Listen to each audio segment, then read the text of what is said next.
Hey, good evening, good afternoon. Hope everybody's doing well.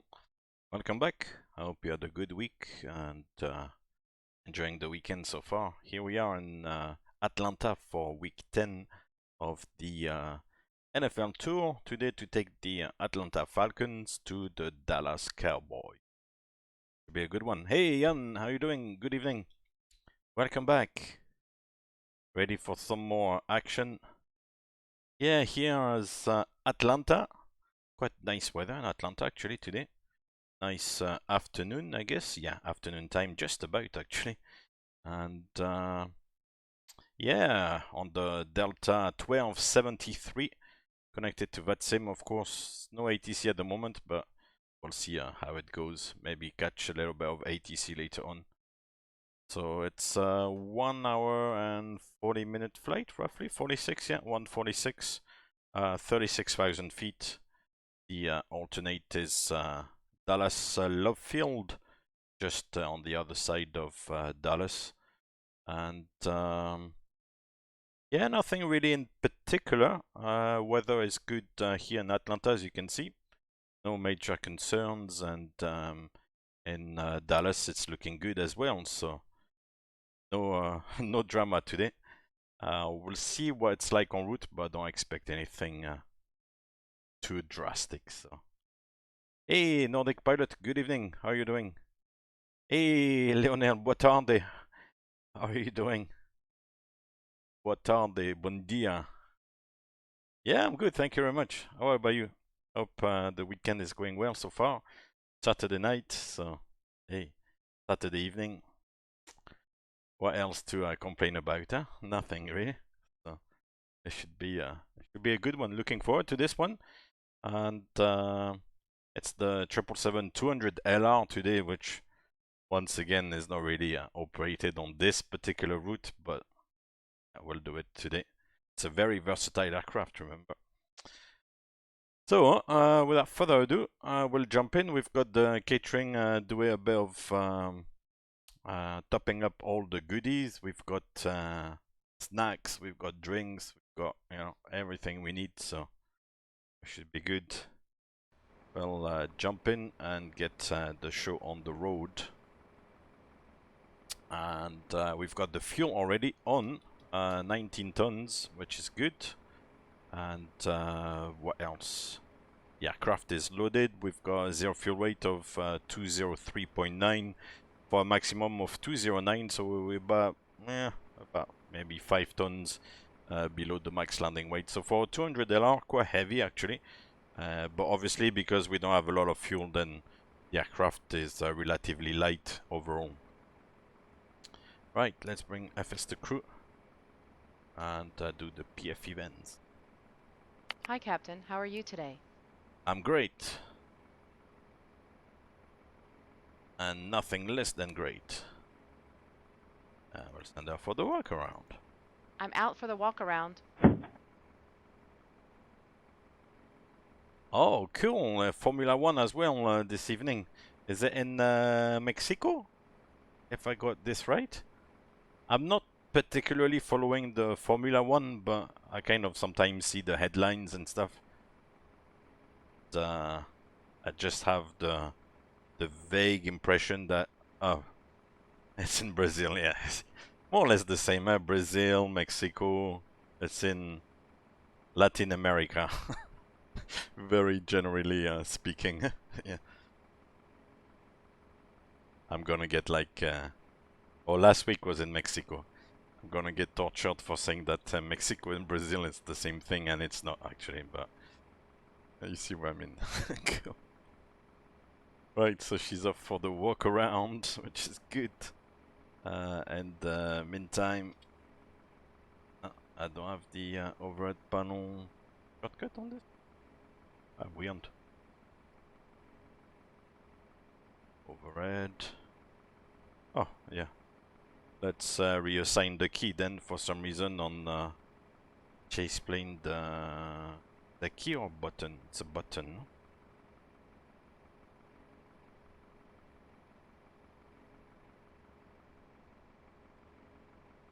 So it must be a key. I thought I had this one sorted out. That's it. Confirm. Cool. So we'll switch on the ADI route. The emergency lights go to armed, so you just close the ground, and when you close the ground, then it kind of flips onto the armed position. So that's quite good. You don't have to worry so much about it. Just close the ground, and that's good. And yeah, up here it's good. Check like always, you know, that the aircraft has no defects. Everything has been recorded. Hey, Martinez, how are you doing? Yeah, they are neighbors. Far neighbors, but still neighbors in Latin America. Mexico, Brazil, yeah, same thing. How are you doing, Martinez? I hope your Saturday is going well. And yeah, we'll program the FMC. So like always, the first page to come up is always the ident page, and it's important to make sure that the information you have there is correct. So the 200.2 is for 200 LR, G90 engines, of course. Nav data is the 2111, which is active until the 2nd of December. So we should have 2112 should be the Iraq for Christmas. It should be good. That should take us from the 2nd or the 3rd of December until roughly 28 days later, so around the 30th or the 31st of December. So that will be the 2112 will be the Christmas Iraq. There you go. We are in KATL, Atlanta, and we'll take the GPS position here and set it for the inertial position. Then we'll request the route. Like always, I think it's quite good to just enter the origin airport here, pick up the list of routes from that particular airport. Here we are, and request. And now you're kind of simulating the data link feature of the aircraft, which is good.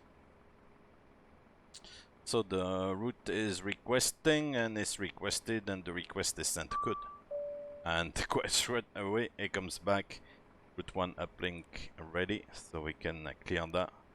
Load the uplink. Now we should have the information, yeah. KATL to KDFW. We'll enter the flight number, which is Delta 1273, I think, today. Yeah, 1273. This one is very important in the aircraft. Here in the simulator, doesn't really matter. You could enter like monkeys. It wouldn't really make a big difference. But in the aircraft, this is where the mode S and the transponder in particular takes the information for the call sign and then sends it, you know, via the transponder to the radar screens, you know, for the controller. So it's quite important that the information here is correct. So 1273 is good, and then the routes is just a few points. The arrival and departures are quite long, so but this is the route. In the US, actually, nowadays the routes are quite simple. They don't you know, plan very complicated routes, and very often it's directs in between waypoints, quite wide apart. So in Europe, it's a little bit more following airways. There are now like free routing airspace where sometimes you can route waypoint to waypoint. But in the US, yeah, it's very straightforward, very easy. So we'll activate that and execute. Then in the perfinite, we'll have to reject it once again. Take the reserve from the flight plan 5.7. As I said, the alternate is Dallas Love Field, which is just on the other side of Dallas, so it's not very far. The weather is good, so when the weather is good, you don't need to find like a very far alternate. Very often, it's just for legal purposes, really, to have an alternate, and so you'll find the closest, really, alternate you can, so that you don't have to take too much reserve fuel, of course. You're trying to be efficient, you know. And cruise altitude is 360 today. Coast index 120, usual 120. And yeah, that's about it, really. Yeah, we've got all the information, so that's good. Right, now we'll try to work out the departure. So first of all, here we are on the EFB. Try to find myself a little bit in the airport because I connected without really looking where I was. So that looks like 26 left, I think, and 27 right are used for departures. So it looks like maybe 26 left is a little bit closer. So we'll see. Let's move on to Navigraph. Let's choose from Atlanta the departure side.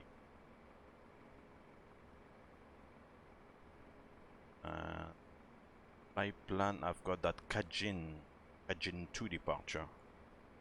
Let's have a look at that. Mind you, we are going to the southwest, so maybe to take runway 27 right will be better. Yeah, let's take 27 right then, because in the air I will be a tiny bit shorter. Okay, cool.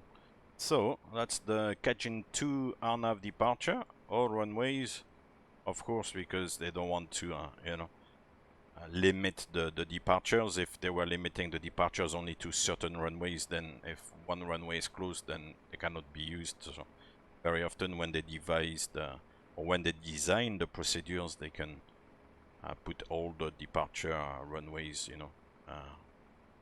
on those departures. Makes sense. Cool. So let's have a look in the FMC then. Go to departure arrival. We said 27 right. Was that 27 right? 7 right. Yeah, it's easy enough. Cool. So 27 right, and it's the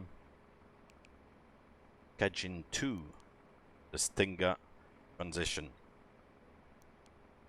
And back to our route page. Check 27 right now is showing. And then on the next page, we've got the Kajin 2 departure with the Stinger transition to Stinger. So that's good, we can execute that. Then in the FMC, we'll check that the FMC matches the departure chart. Like always, very important. So we're looking here at the correct chart, the Kajin 2 departure. 10,000 feet initially, which we can set. And it's already set, actually, it's the default 10,000, which is good. And 27 right, 27 left, heading 275 degrees, direct to slow, then on depicted route to Kajin. So let's have a look what the depicted route looks like. So 275 heading, yeah, first to slow. So that's why we have 275 to slow. I can set the heading as well here, 275 MCP. Then we go to Wesek, so still on the same track for about 4 miles, and then a left turn to Kajin here, and the transition is straight up to Stinger. Kajin Stinger is in. Quite a long transition from Kajin to Stinger, is 115 miles. So that's it. Maintain 10,000 feet, expect clearance to filed altitude 10 minutes after departure, which is the usual stuff in the US.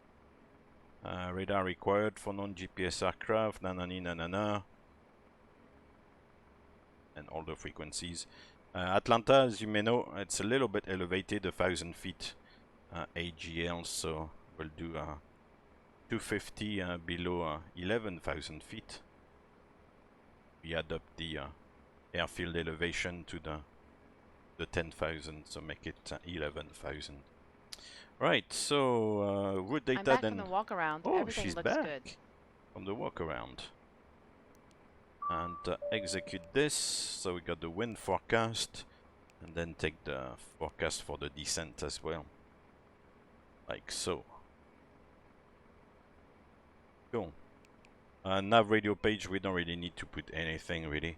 This page is a little bit funny on the 777 because it's not like 737 where you can tune the ILS frequencies, where you can tune VORs. On the 777, everything is done automatically.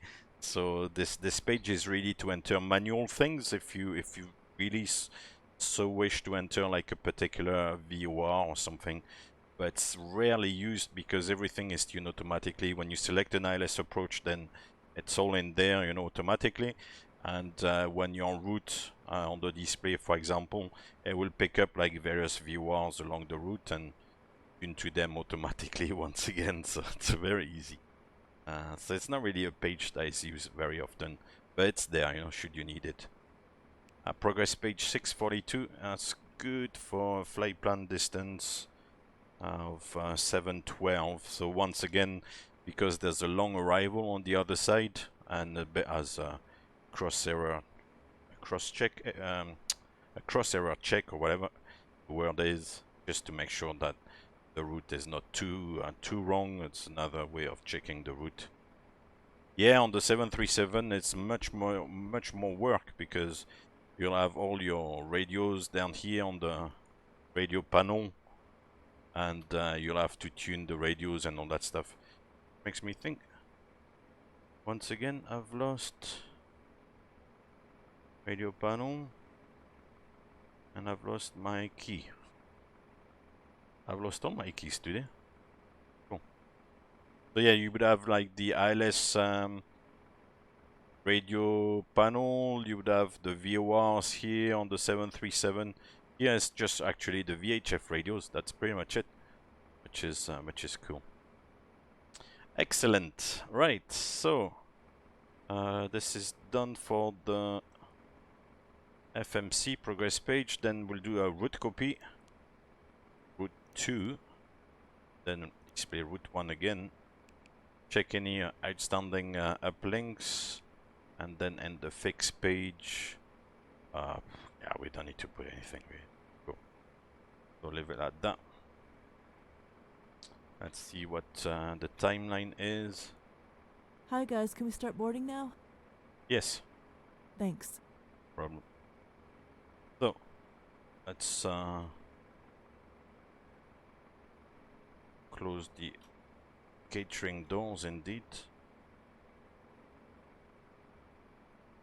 Go to action, doors, and go next page.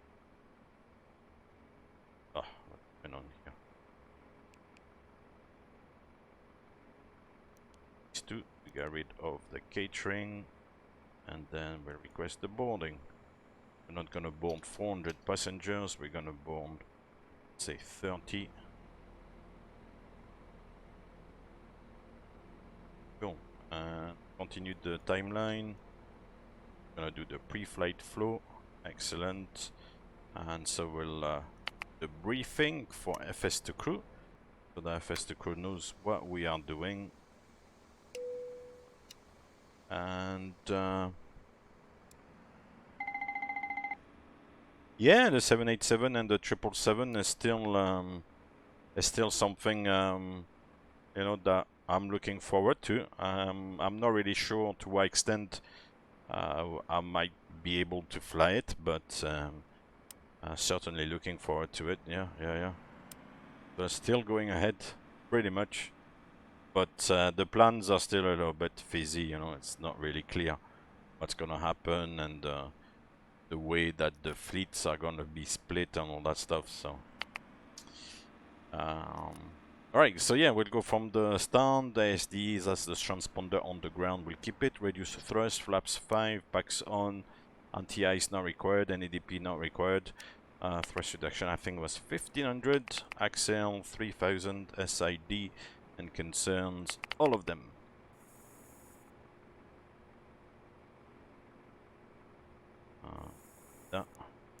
Close the briefing tab.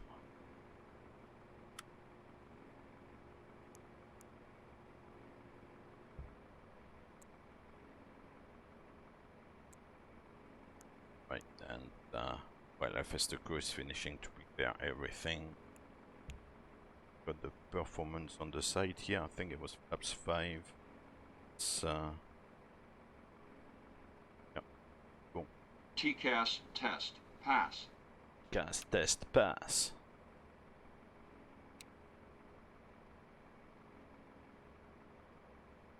Not really sure what's going on. Oh man, what's happened to my views? I've lost all I am ready for the checklist. Not that I've lost the views, but... Whoa. Yes, hold on.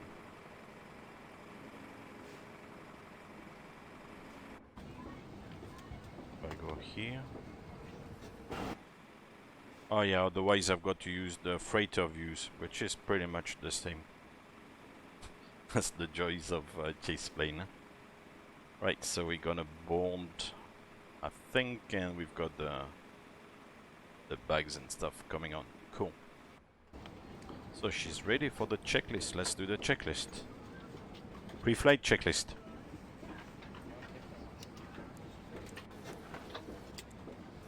Pre-flight checklist. Oxygen. Tested 100%. Tested 100%. Flight instruments. Heading correction. Start again. Pre-flight checklist.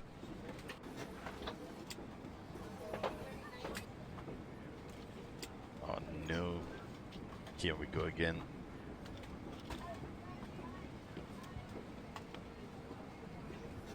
Close the display. God. Oh no. Pre-flight checklist.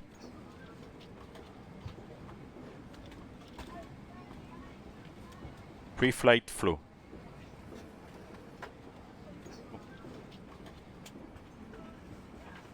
Can I close that? No. Oh, la la la la la la la. This is annoying. That's really annoying when it does that. It's really annoying. Right, last time we had to go back the previous step.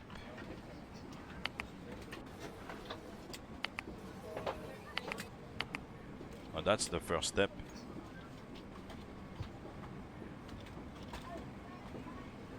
Close the checklist. Cancel the checklist. Okay. Try again. Pre-flight checklist.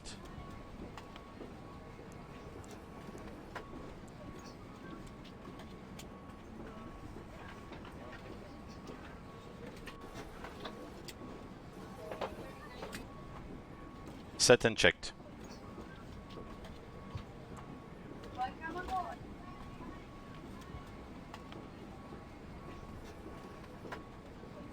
Tested 100%. Pre-flight checklist.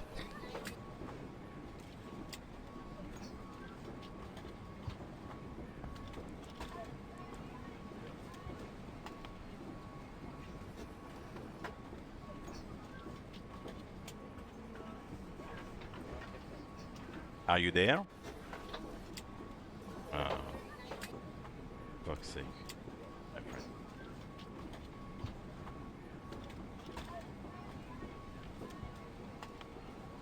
Oh no.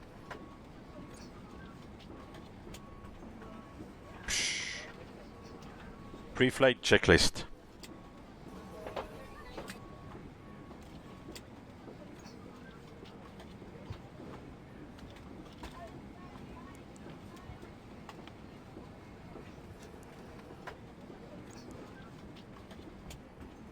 Right, let's go to the next one and then they probably reset everything. Not gonna sleep, lose sleep over that.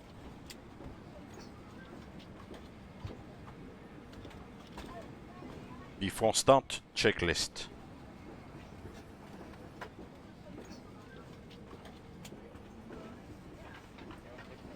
Ah yeah, but doesn't want to. Oh god. I like FS2 Crew, but when it does that, I hate it. It's really bad. God. Yeah, now I'm stuck with this screen. Why did they say like display that that thing? It's crazy. It's bonkers.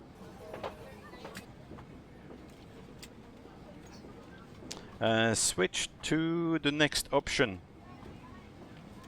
Yeah, I don't know how to switch to the next option. Because I don't want to do the before start procedure already. And then before that I don't have anything. Oh,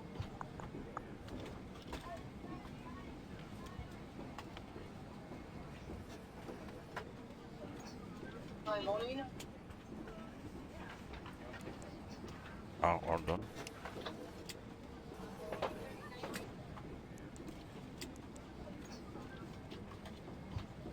And it's annoying because when you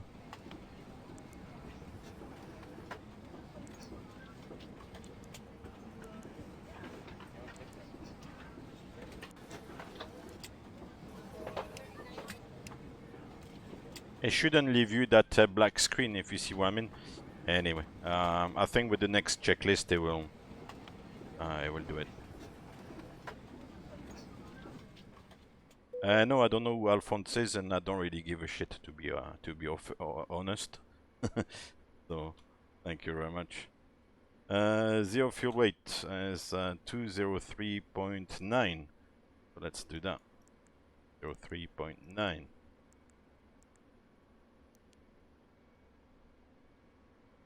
Right. Jokers. Time's out. Goodie bye bye. So 203 plus 19 tons, that gives us 222. Yeah, with FS2 crew there, it's, I don't know. But we'll get it going. It's just, it just maybe needs to go to the next phase and then reset everything. For the moment, we're just gonna get the black screen there. It's a little bit annoying. Temperature for the assume, I think, was 57. So we'll enter that, leave it at that. We've got 1,000, 3,000, 1,500, that's correct. Flaps was 5. CG from PMDG is 27%. And the speeds should be 140. Oh, not too bad. 143. And 149. Ah, they're not too bad today. Thank you, PMDG. Flap 30. Let's check 250. We said below 11,000 because of the elevation in Atlanta. There you go. And 360 is gonna be good. Excellent. Cool. So V2 149. We can engage LNAV, VNAV, track 275, and 10,000 feet. Beautiful. Let's start the APU.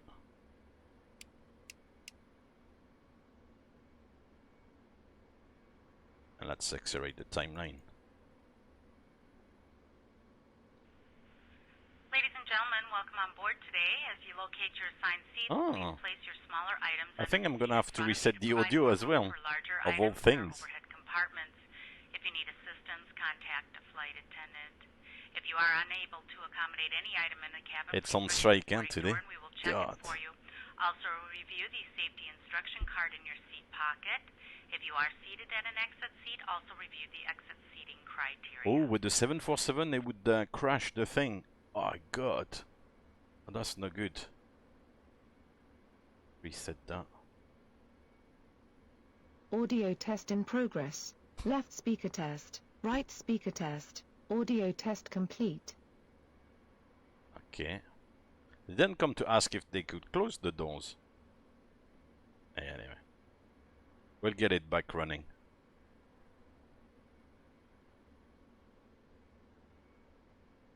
Alright, so the APU is running. Ground flight deck. Go ahead. Please disconnect the ground equipment. Roger. Ground flight deck.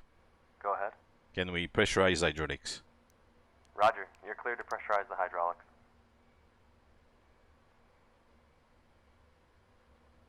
I see somebody is following Nordic Pilot. Very good. I got distracted there with this black screen and I didn't do the stuff properly. I like that. Just to follow that you're following. Eh? Good. All right, let's start this then. Hey, Microflight, how are you doing? Too many flights in the past few days, yeah. Of world flight hangover. I will arm all the doors. How is it looking outside? It's clear. And before start procedure. Before start procedure. Are we cleared to pressurize? Yes. Okay. If you need anything, just let me know. Right, so she's pressurizing still with that window open. Okay. I think with the next checklist it's gonna reset everything, but for the moment it's kind of stuck. The joys, huh? Oh, that's it. You changed it to the engine display now, so that's good. I am ready for the checklist.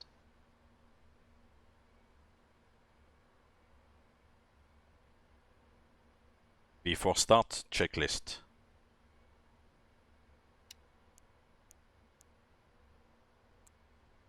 Before start checklist. Flight deck door. Closed and locked. MCP. Set and checked. Takeoff speeds. Set and checked. CDU preflight. Completed. Completed. Trim. Set and checked. Taxi and takeoff briefing. Completed. Before start checklist complete. There you go. Just had to do the next checklist. The one thing I didn't do was the trim, so it's 4.25 units. Right, we're back in business. Just bring it down here. Cool. Excellent. Okay. Yeah, I kind of knew because the other day that's what happened at the cross the pond flight. You know, the screen, the little checklist screen got stuck, and to move on to the next checklist or to go back to the previous step. But since I couldn't come back to the previous step because the pre-flight was the first one, then I just needed to go to the next step since there was a few things to do in between. Then I had to wait, fortunately. It's just a pain in the backside, you know. It does things like that, and there's no way back, you know, unless you move on to the next checklist, and then it kind of fiddles in the background again. But you can't just close the screen, you know. It kind of stays there. It has control of everything. It's a pain, indeed. Cool. Let's look outside. So let's go for push and start then. And still no controllers. And then to Unicom. We're gonna prepare for push and start. Bridge is coming off, that's good. We don't want to scratch the side of the aircraft.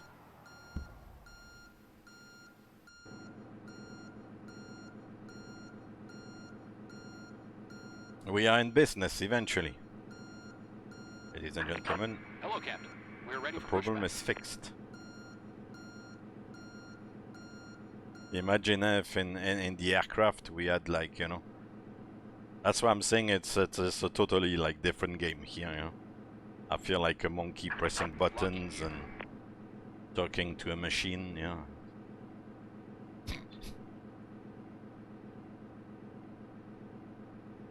Right, so what is he doing down there? Yeah. Ooh, nice rotation there. Nose to That's a good question. Quick, before he changes his mind. Nose to the right, I think.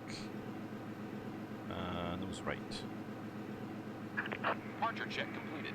Bypass pin We're inserted. going to 27 right. Huh? Release parking brakes. Parking brake released. Commencing push. All engines clear. Start at will.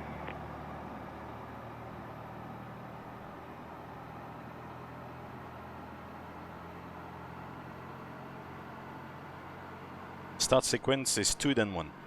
Check. Start the right engine. Starting right. Right, so the start switch up there should be on start. Yeah. Oil pressure. Make the no smoking on. Then I'll bring the fuel control switch to run. 812 heavy, going to be taken from runway 279. Atlanta traffic, Delta 12, 73 pushing back from Echo 26.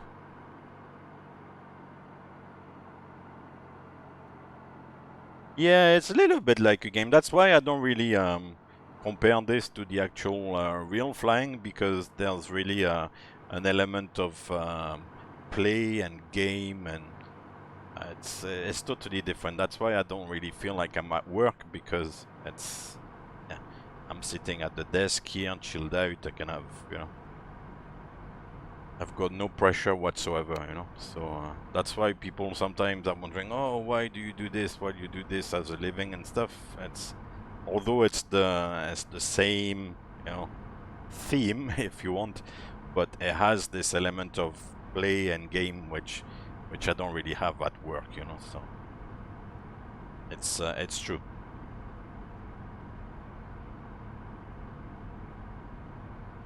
Start the left engine. Starting left. Right, so the control switch to run. Once Oil again, ladies pressure. and gentlemen, welcome on board our flight today. This is Flight Attendant speaking. Please direct your attention to the cabin crew for important safety information. That's a good question about which engine do you start first. I tend to start the engine which we started nose to the right, so I tend to start first the engine outside of the turn in the push.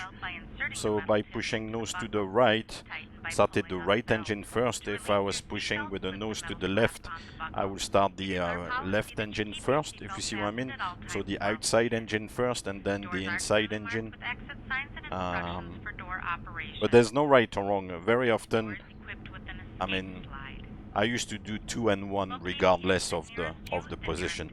I changed recently, maybe 2 years ago or something. And in some places I can remember they will ask you to start the inside engine first, so that there's no engine blast behind. So there's no right or wrong, basically. That's what I'm trying to say. But I like to start the outside engine first and then the inside. So if you're pushing right, nose to the right engine, and if you're pushing nose to the left engine. So good engine start, indeed. Place your arms around the cushion and hold on to the straps located on the Flaps back. 5. This is a Flaps non-smoking 5. flight. Smoking is not permitted in the cabin or lavatories. Cabin lights will now be Just turned gonna off. open Reading light the buttons flight are control located above the page. seat. Thank you for your Yeah, attention. which is not necessary. We don't do that. And the controls are moving. Unlocking gear. And what you check here is that the controls are moving. As I said, we don't really check the flight control synoptic page here. So all we really check is that the control column is moving. You cannot really see the controls anyway from the flight deck. If you look outside of the window, you won't see anything, because the wings and the control surfaces are like hidden from view. And then once we see the pin, make sure that it's not sitting up here in the nose gear, then we can check the rudder pedals. Left is clear. Right is clear. Ready, bye bye. So Full left, center, full right, center. Before taxi checklist.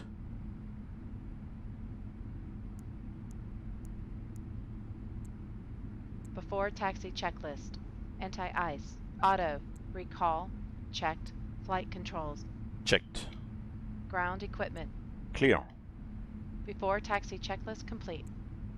Well, it's not exactly clear because those guys are still straight ahead here. Yeah, that's true. P2 Flyer and 300 ER with the ground movement camera. You've got a good view of... basically, you've got a view of the nose gear. So maybe not like this, of course. And then you've got a view of the main gear. It's ready to taxi. You don't really see the front of the engines, but you see the back of the engines. So you would have maybe a view a little bit like that. Obviously, the camera is not weighted like this. So you will have a bit of a view like this, where you will see the back of the engines and the position of the main gear, and then you would have one view in the opposite direction from just under the nose wheel there. That's really helpful. Hey X3, good evening. Happy Saturday. Hope everything's okay. The weekend is going well. Before taxi checklist.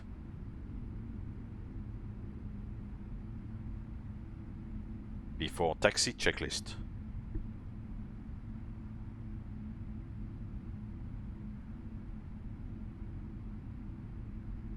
Uh-oh. ¿Qué pasa? Have we done it already? Oh, you're getting better at airbusing around. Oh, that's no good. We must have done it. What does it say? Did we do... am I going to Lali or something? The cabin is ready. Good. The cabin is ready. Cabin crew, take your seats. Oh, you donkey. I'm going to Lali there. Yeah, I'm going senile. It's not time to, huh? Still young.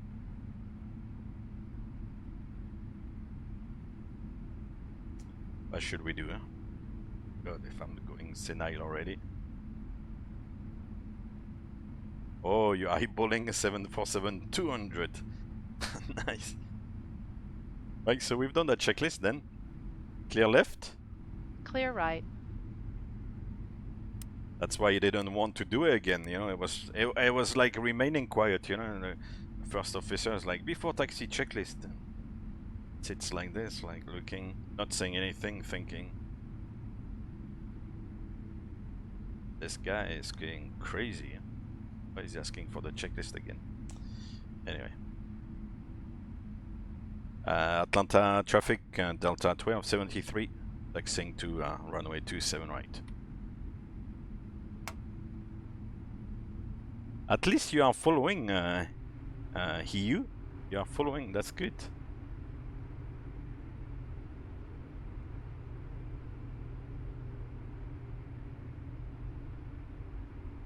Oh, you were a week early for the vaccination? Oh, no way. Oh, well, at least you're keen to get it. You won't forget next week then. Before takeoff checklist. Before takeoff checklist. Before takeoff checklist complete. Checkity check. Right, so we're gonna come out here and then go on to Lima, I believe. Oh no, directly onto Mike actually. Let's go directly onto Mike.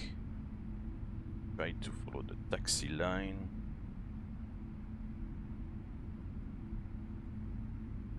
Ah, we'll just cut the taxi line here. There's nobody.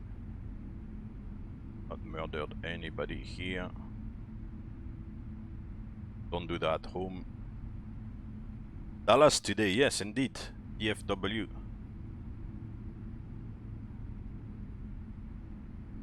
It should be a good one. DFW is a huge airport. Absolutely huge. But it always kind of feels a little bit quiet to me for some reason. It's weird, those big airports.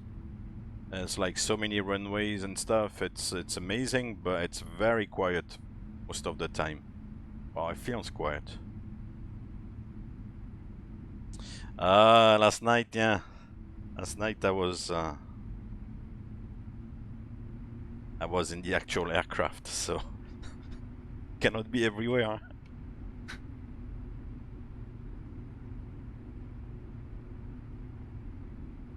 Right, so I'm heading in the correct direction. Yes, that's good. 27 right. That's the one we have in the FMC. Runway position 27 right. Yes, good. Okay, because I've been known to taxi in the wrong direction in the simulation here, so I'm just checking that I'm heading in the correct direction.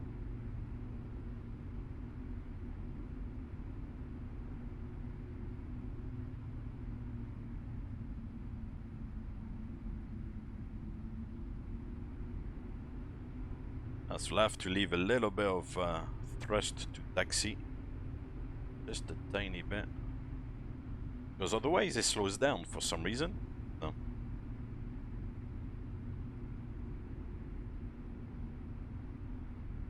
Right, so we'll go all the way to the end pretty much. Yeah, it's not very far now.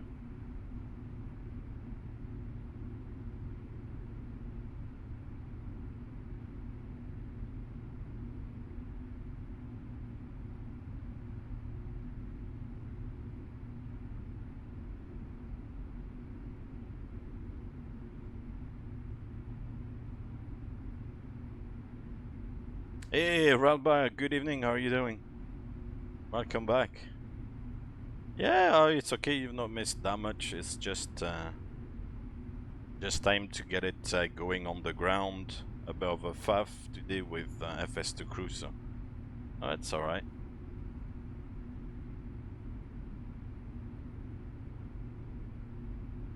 Yeah, on Volanta as well, I think. Starting to turn the thing. Beautiful.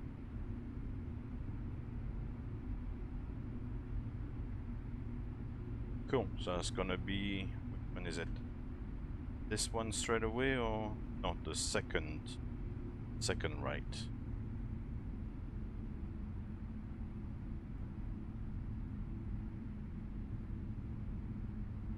So the before takeoff checklist is oh, you're on holiday next week. Fantastic. Well, I hope you'll have a good time.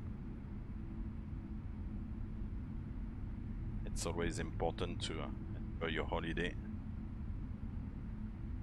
Downtown Atlanta on the left here. Turn.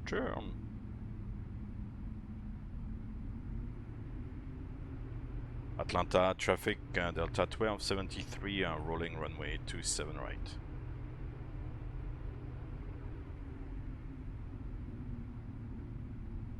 Runway entry procedure. Check.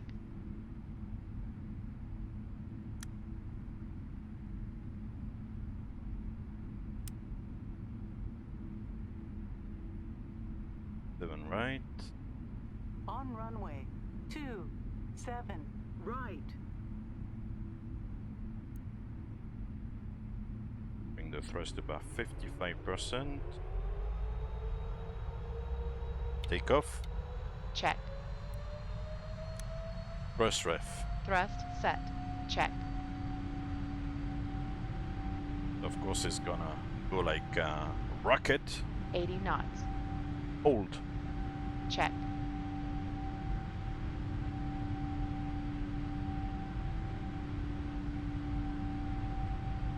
V1. Rotate.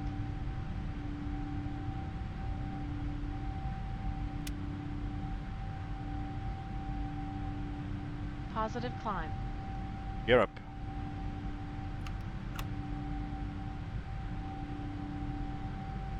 .400 feet. Autopilot. Check. Press ref. Check. Enough speed. Check. Yeah, the 200 always like a rocket. Oh, you're staying home, yeah? You have a lot of homework. Climb. Cool.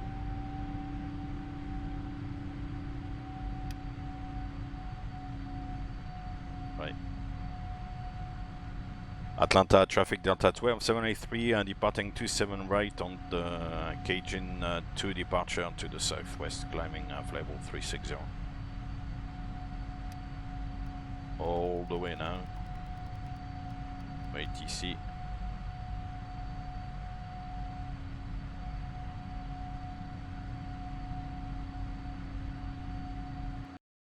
Woohoo! Airport down there. Downtown Atlanta on the left somewhere. A little bit choppy. It's gonna accelerate now. Flaps 1. The stewardess said both pilots. Can Flaps you fly 1. this plane and land it? Speed check. Flaps 1. Surely you can't be serious. I am serious. And don't call me Flaps silly. up. Speed check. Flaps up. Hey, Brown Over Blue, thank you very much for the follow. Welcome to the channel. Hope to see you from time to time here on this crazy yet fantastic channel.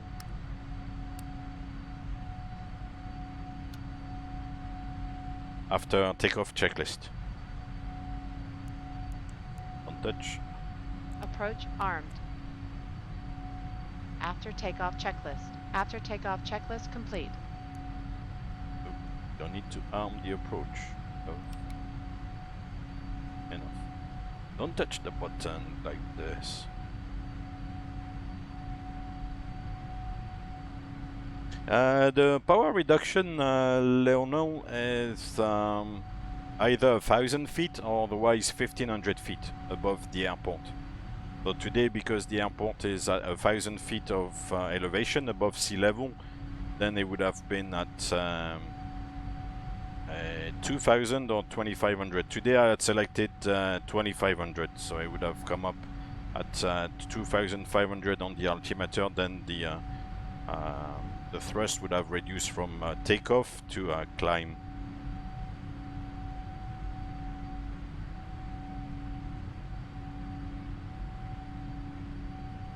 Cool. So far, so good.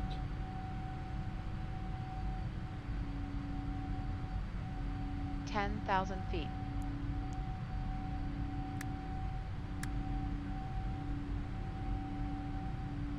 So now you can see the thrust is increasing again. You see the reference is the number in green here is increasing, and obviously the thrust is following. So it feels like at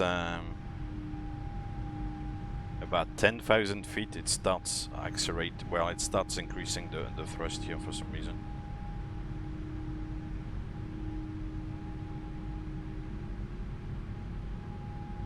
And from climb 2, yeah, we are up to climb now. It's fantastic.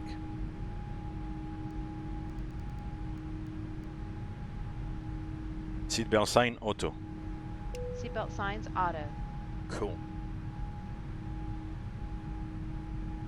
Right, let's do some music then. We like the music, don't we? Let's go outside.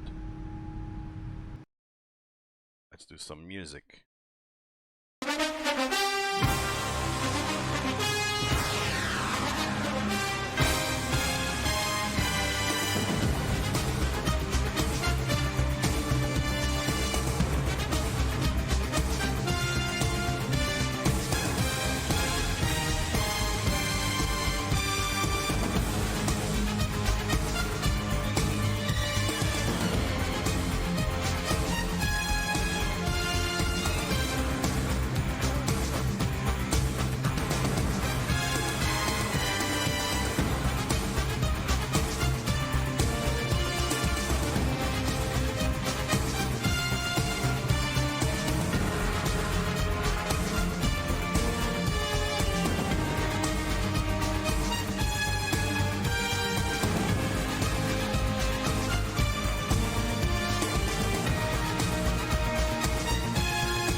Yeah, if by any chance you watch the NFL and you watch the games on Fox with Troy Aikman and Joe Buck, it's very funny when Troy Aikman laughs. Sometimes it goes like, I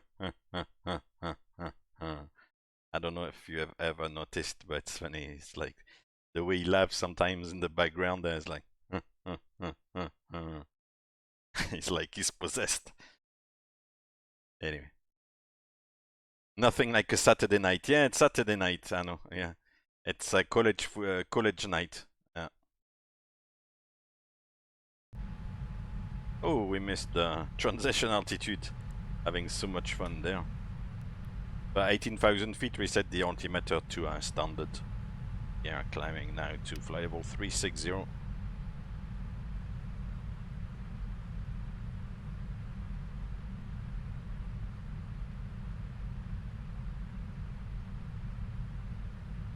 The 200 ER seems to be the fastest to go up. Yeah, I mean, at the end of the day, it's quite powered as well, so it will go up quite fast. The 200 LR is quite bad for that because it's a long-range aircraft with those very powerful engines. So if you're relatively light on departure, then yeah, it's like a rocket. On the 200 LR, you don't really feel, you know, the power of the engine if the aircraft is heavy. If you do a long flight, if you embark on a 10, 12, 14-hour flight, whatever, because you'll have like 100 plus tons of fuel. So if you've got a decent number of passengers plus like 100 tons of fuel, for example, then you'll take off at 300 tons or. So 300 tons, the aircraft is happy, it's in its comfort zone. But if you do only like a 1.5 hour flight like today and you have only 20 tons of fuel on takeoff, then even if you're at max zero fuel weight, so even if the aircraft is fully loaded almost, you're still gonna have only 230 tons on takeoff, something like that. So it's very light, so the aircraft like feels like, oh, I want to fly, give me power, you know.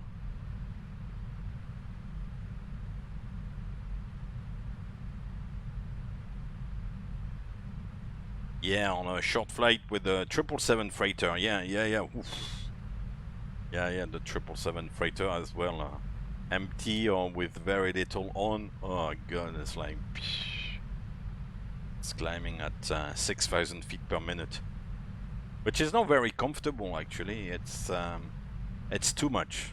You feel like the aircraft is getting a little bit out of control, you know. It's so overpowered, and this thing climbs, and you go way too fast on takeoff. You know, you climb at, as I said, 5,000-6,000 feet per minute. You don't get the normal speeds. The nose attitude even is maybe 20 degrees pitch up or something like that, and it's still not maintaining the correct speed. It's all over the place. So overpowered. So on an empty aircraft like this, you need to be careful if there's a low level of altitude on the departure, you know, not to bust the altitude.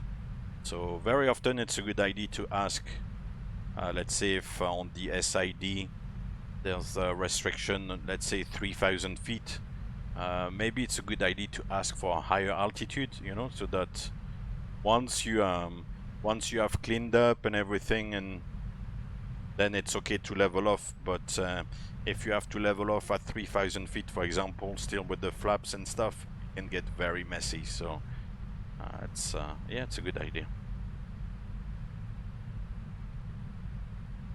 Was flying on MSFS, and one other guy was called One Bit Brain template. That's a good one. One Bit Brain. Yeah, why would you call yourself like this? I mean, yeah, why would you give yourself like a nickname like that? One Bit Brain. Maybe it doesn't Maybe he doesn't have a high self-esteem. I don't know. Well, we'll sympathize with its case. I mean, usernames like this on, you know, on social media and all, like here on Twitch, it's kind of a little bit funky. But if you call yourself like silly names, it's not very flattering for you, you know.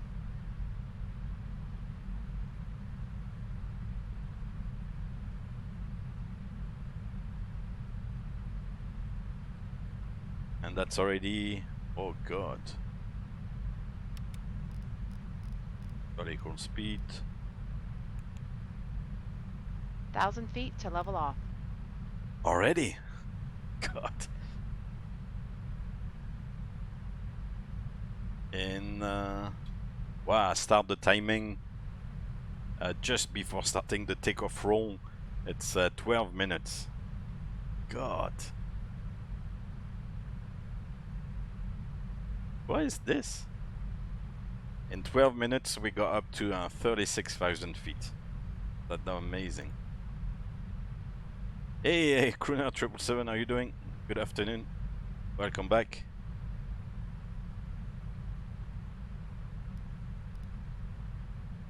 I was actually looking at the Flight Deck Solutions website earlier on today, and because I know it's near, I think they are near where you are, and it's very tempting, man. All they have there, all these goodies. I'm not sure.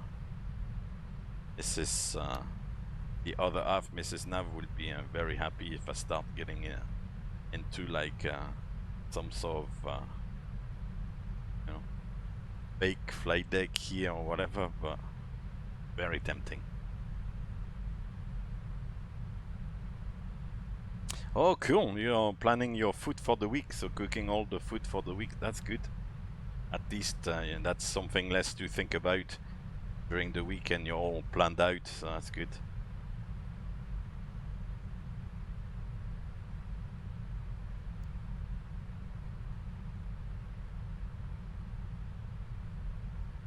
The next project 787. Cool. You're gonna need a lot of space then. You've got like already the 777s. Must take a little bit of space, and then if you do the same with the 78, then even more space. Did you have a chance to see your brother? Did he come across recently, or?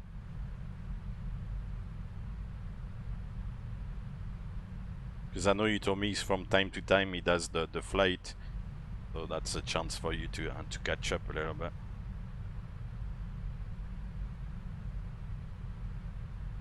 That's it, 36,000 feet in just about 13 minutes.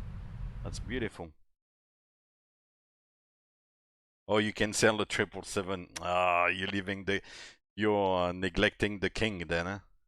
The king can go. I don't know how we would call the 787 then. The 747 is the queen. There's no argument about that. The 777 we agreed that it was the king. So what's the 787 then? Is it the Jack? I don't know. The Knight, maybe? I don't know what the 787 could be. Oh, okay. Oh, cool. In Dubai right now. It's like on for one of his flights, or just on holiday, or there's supposed to be some sort of expo thing, World Expo. Yeah. What is he there for? Keep your 777. That's a good idea, I think. Yeah. We love the 777.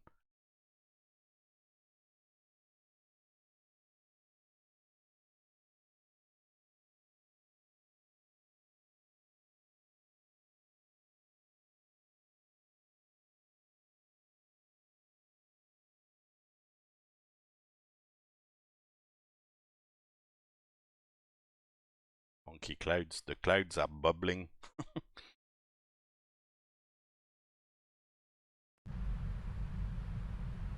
Cool.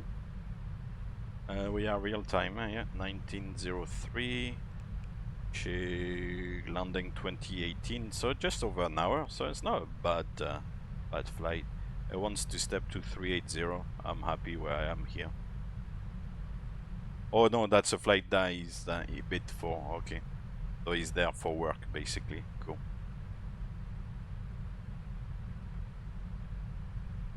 Yeah, they have quite a wide network as well, so they'll go all over the place. Yeah.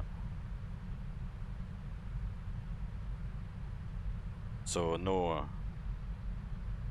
not coming to see you then. Prefers to go to Dubai.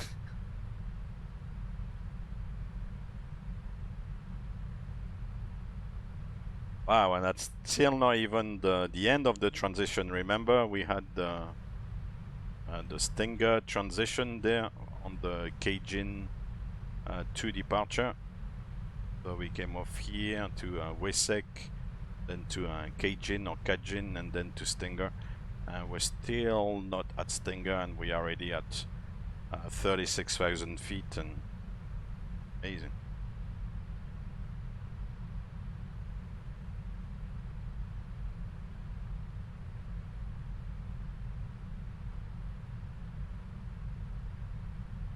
So I'm not really sure actually weather-wise what it's like in Dallas.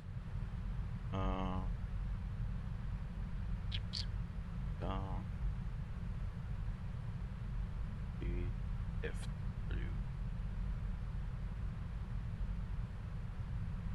210 at 5. Oh, okay.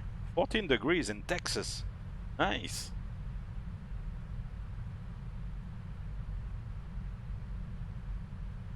So maybe facing south then. So either 17 left, 17 center. Probably 17 left, Dallas. Yeah, we can call the 787 the Connoisseur. Why not?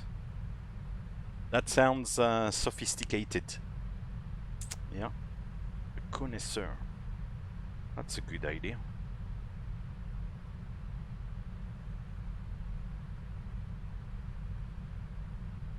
I like that.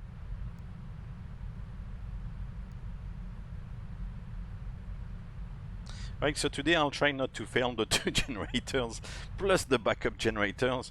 The other day we tried to play around a little bit with, you know, showing. So somebody was flying along on that flight to Lagos and mentioned the generator. So yeah, we tried to show what the failure looked like and then what the checklist was doing, but yeah, I think I went a little bit too far with trying to fail everything. But we saw the ram air turbine, so that was quite funky. DFW is usually 17 degrees. Yes, maybe, what is it now? It's only the beginning of the afternoon, so maybe in the next couple of hours it will get up to 17 degrees. 17 right for departure, it rings a bell, yeah. Yeah. Depending where you park, you go over the bridge, and then 17 right straight away, yeah. Yeah, it was good. World flight. I did 3 flights. Did you do any flights yourself? Did you have a chance to jump in and join the fun? Yeah, I did 3 flights. I did Singapore, Hong Kong, Vancouver, San Francisco, and the last one, Dakar to Lagos.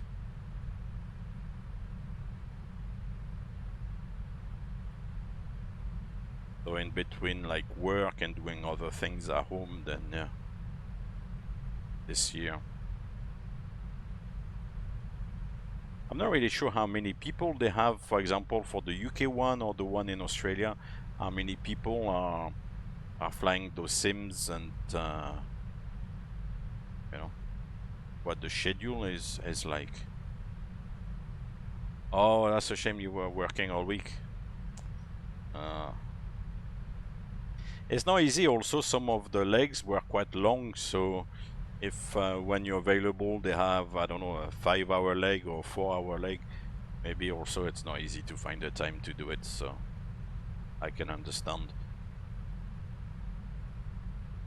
And even though some of the legs are also a little bit shorter, maybe like a 2-hour flight, or but it's so busy that it takes a long time to get off the ground. When I did the Vancouver flight, you know, I was on the ground for probably 45 minutes or something, so it took a while to get going. Because I checked afterwards the timing of the streams, and it was like 4-5 hour streams. It's like, really? For like a 1.5 hour flight, it took like 5 hours to complete. And DFW, they land on runway 17 center. Yeah. That rings a bell. Ah, my bad. Sorry, earlier on. You said DFW is usually 17 center, and I thought it was 17 degrees. Now I get it. Yeah. Donkey, huh? I'm like reading back the messages there and say DFW is usually 17 center. Like I was thinking in degrees, 17.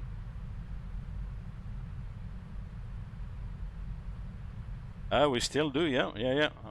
That's true. I know this is maybe a little bit of a better time for you, just simply because when I'm on around 1000, 1100 Z, I know it's before coffee checklist time for you, so it's maybe a tad early, but yeah, definitely. I tried to come on to do those US flights at this time because there's maybe a little bit of a better chance to catch ATC on the network here. When I fly at 10, 11, 1200 Z, it's very early in the US and North America in general, so I know the chances to get ATC are fairly remote, but at this time there might be somebody. Sometimes there is, sometimes there not. Oh, we've got Fort Worth Center actually, and we're gonna get Memphis Center as well. Happy days. Ooh. Ooh. Oh, I'm getting home. Fantastic. And Memphis is gonna be here. Oh, so we're gonna speak to somebody. That's good.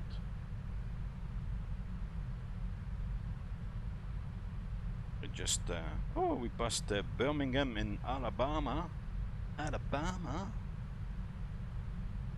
Friend request, casual. Ooh, accepted.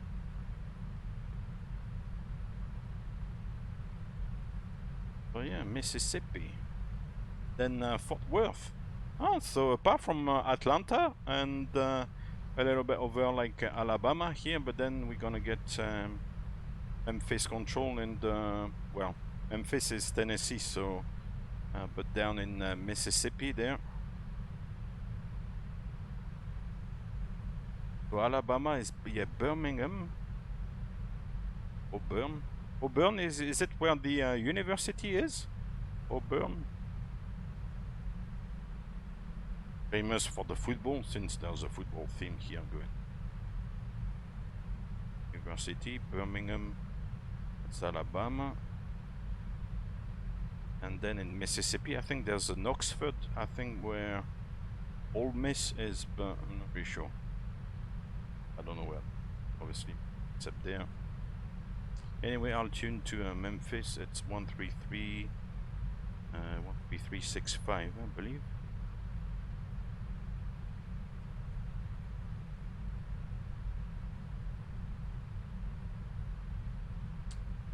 Yeah, the coffee checklist is is the anthem of the stream, indeed. This is squawk 1503. Roger Digger there, like found the gem there. It was.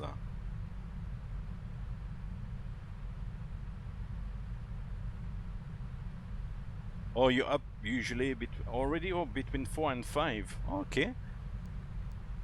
So maybe at the weekend that will be an option. Then. Envoy 3519, ready to contact 87 miles north east of the Razorback VR Fall 340. Come aboard.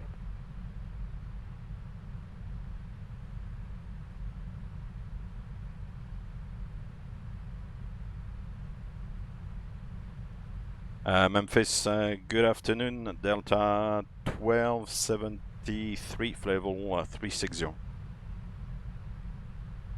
Delta 1273 Memphis, hello, squawk 1507. Squawk 1507, Delta 1273. 1507.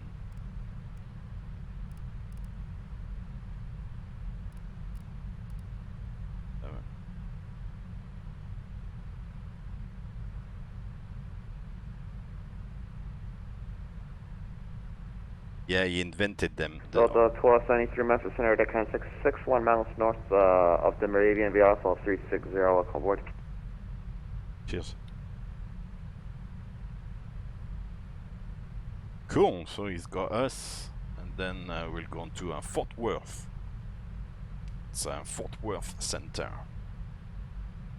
Yeah, let me know, Courier 777. Let me know anytime that suits you. And we'll find somewhere to fly. November 115. X3, I don't know if you're here tomorrow. Bravo, maintain we can still do. I'm not trying to get away from it. We can still do tomorrow if you're around. We can do your flight. That will be with great pleasure. November 11:58. Expect the. That's a lot of flights to do. Expect runway 27. I don't want to fill push inside you guys, 15% VFR. I know you might be busy and all that stuff, so.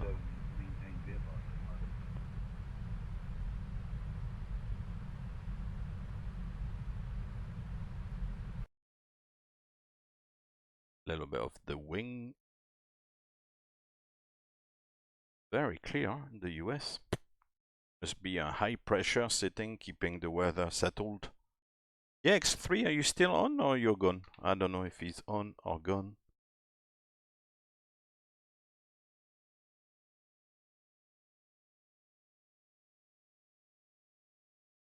No, I think he might be gone. I know he's on.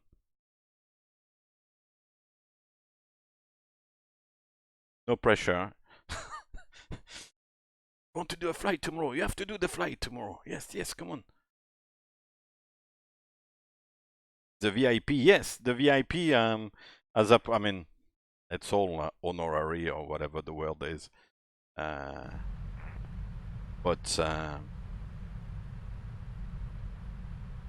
we have VIP chatters here, so the more you chat, but chat intelligently, don't spam the thing, then frequency changes approved.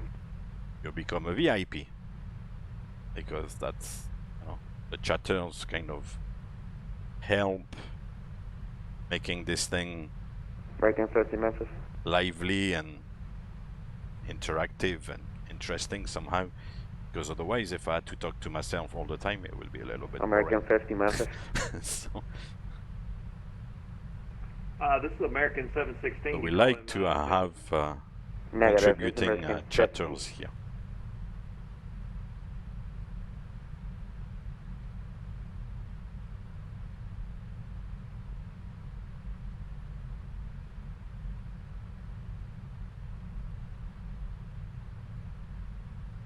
Cool.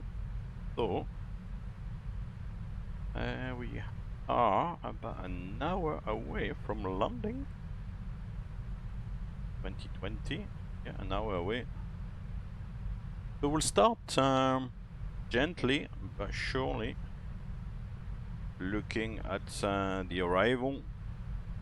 And then American 50, go ahead. Sorry about that. I was getting some subject to air traffic control once again, because to the east, lately there's been frequency change a running theme of runway changes and approach changes and all that stuff. So I'll attempt to guess what it's gonna be today. So I do believe maybe runway 17 center. Fully. So we'll go for runway 17 center. We'll check the recall, check the notes. We'll go into the FMC, look at the charts. Number 1150, make a screen in and runway. He's got somebody shouting in the background. Lovely jubbly. Center, copy, straight in 27, Yes, American 1150, make a straight in approach runway 27, the Memphis altimeter 3018. Right, so, here is straight away. The Berry 1 arrival. I think. Yeah, Yuyun. 756, they were at 6 to the north, Indianapolis offline radar services. Terminated, frequency change approved. So, frequency change approved for Delta 2750. last waypoint in the flight plan is Yuyun. You can see Yuyun here on the chart. That's the beginning American 108, same back number. And that takes us to Berry. And then we'll go radar vectors here to come back down. American 108, massive same MAC number. Cool, so we'll go to departure arrival. Select number 34, Charlie, same MAC number. at the moment, because we're not halfway through the flight, or we're not past 400 miles, I think it is, something like that. Then it's still pointing back at Atlanta in case we would like to go back there for some reason. Relay is Mach 78. Obviously, we don't want to go back to Atlanta, so to display the Dallas arrivals, we're gonna have to go to index, and then get to the departure arrival index, and then select KDFW. Mach 0.78 or greater. We'll select ILS 17 center. Mach 78 or greater, American 108. And pick up the Berry 1. It's quite a few transitions there. American 716, one ready to send and pick up the Yuyun. Where's the name coming from, Yuyun? When ready, we'll descend via the boost. Funky name, Yuyun. I love that, Yuyun. Anyway, and that's it. And the bossy transition, yeah, maybe we can put in and then I'll tidy up. Cool. So we've got Dallas arrivals, Berry 1, Yuyun transition for the ILS 17 center, and bossy transition once again. So we'll execute that. And once you do that, then all the ILS radio frequencies are automatically tuned, which is the beauty of the thing. It's the same on the 747, you know, everything is automatically tuned. On the 737, and actually American 716, you have to set up the FMC, and you have to tune also the ILS frequencies. So here everything is done. American 108, one ready, descend for 300. Cool. Let's go back to the chart then. We'll start at Yuyun. Here. After Yuyun, go to Wait. That's the center, American 2163. Then to Palmer. To DFW.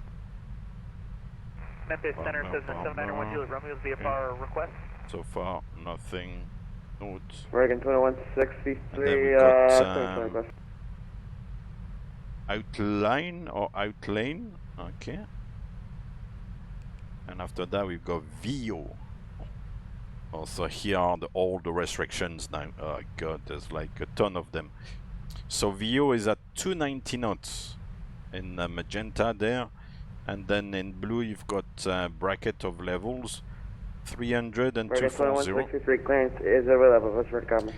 So we've got VO 290, 300 and 240, so that's correct. 3 clear to forwards via the Chatler 5 departure. I saw the flight from Vancouver to San Francisco, yeah, and the 10-kilometer queue on the taxiway, yeah, it was. 1523. As I said, like it took at least 45 minutes to get out of there. Forward Airport, Chatler 5 departure is transition as filed. The one thing is that they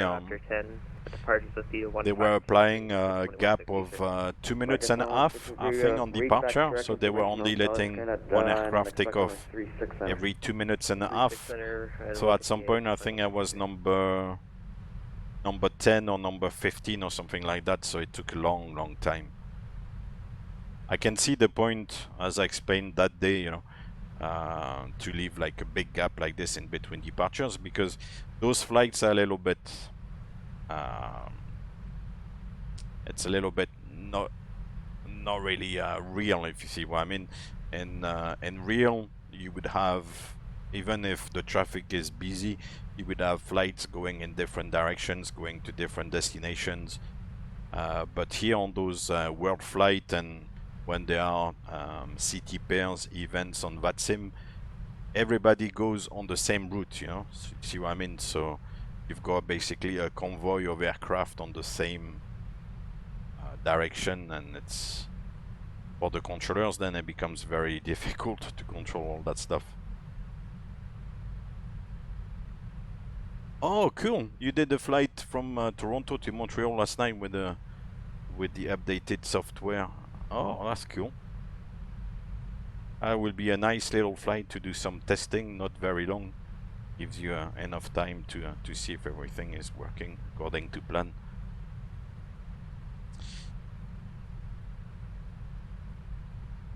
Yeah, I mean, I think in real that there wouldn't be situations like that where you would have 50 aircraft flying the same route within 1 hour, you see what I mean? So it's for like traffic purposes and managing the traffic, it's a little bit yeah, fantasy.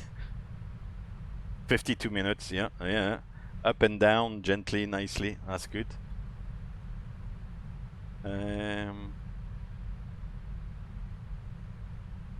But I think they did a good job, like on that Vancouver, San Francisco, because then en route there was no major concerns, you know, it was just like flying along. They didn't ask for speed reduction, or it was very gentle, you know, there was no problem. And then on the arrival there was no delay either, you know, the traffic was fluid on the arrival. They gave some aircraft to 8 left, others to 8 right, and they kind of managed like that, so that was good. And I guess everything came from the departures, where there was a 2.5 minute interval. We could do Palma de Mallorca to LJKR, is it Heraklion? Is that correct?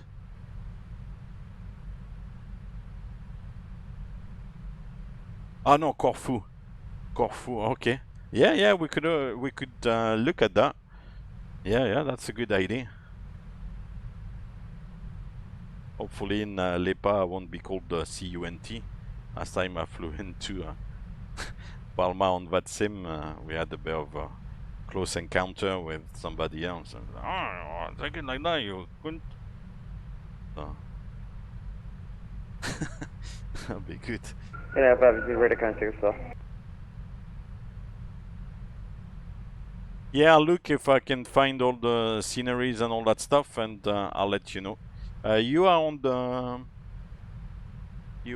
the Discord there, aren't you? Just as a way to get in touch.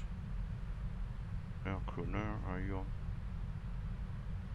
I thought you were. Oh, Ralba, you're giving me a lot of work there. You want me to do a circling? Oof. I like that.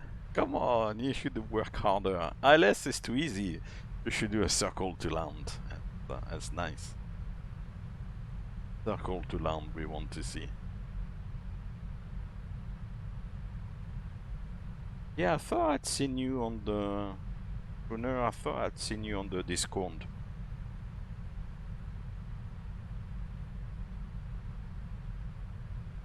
Breaking 760 Mirage 62, the no chances offline radar service is terminated. Frequency change is approved.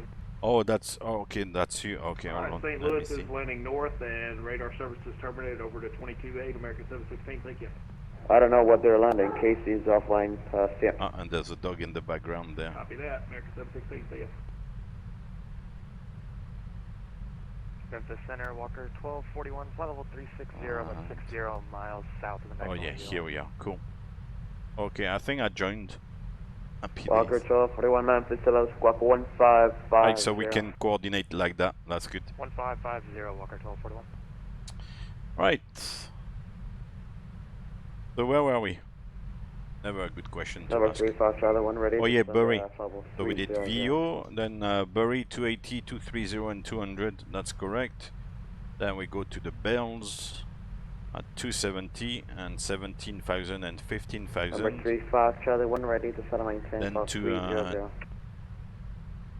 Taki, still 270 and 15 and 13. Okay, confirm that's 300 PD. Oh, he's got like a soul voice today, this guy. Jeez. And then Walls 250, 13, 11. So Walls 250, 13, 11. That's correct.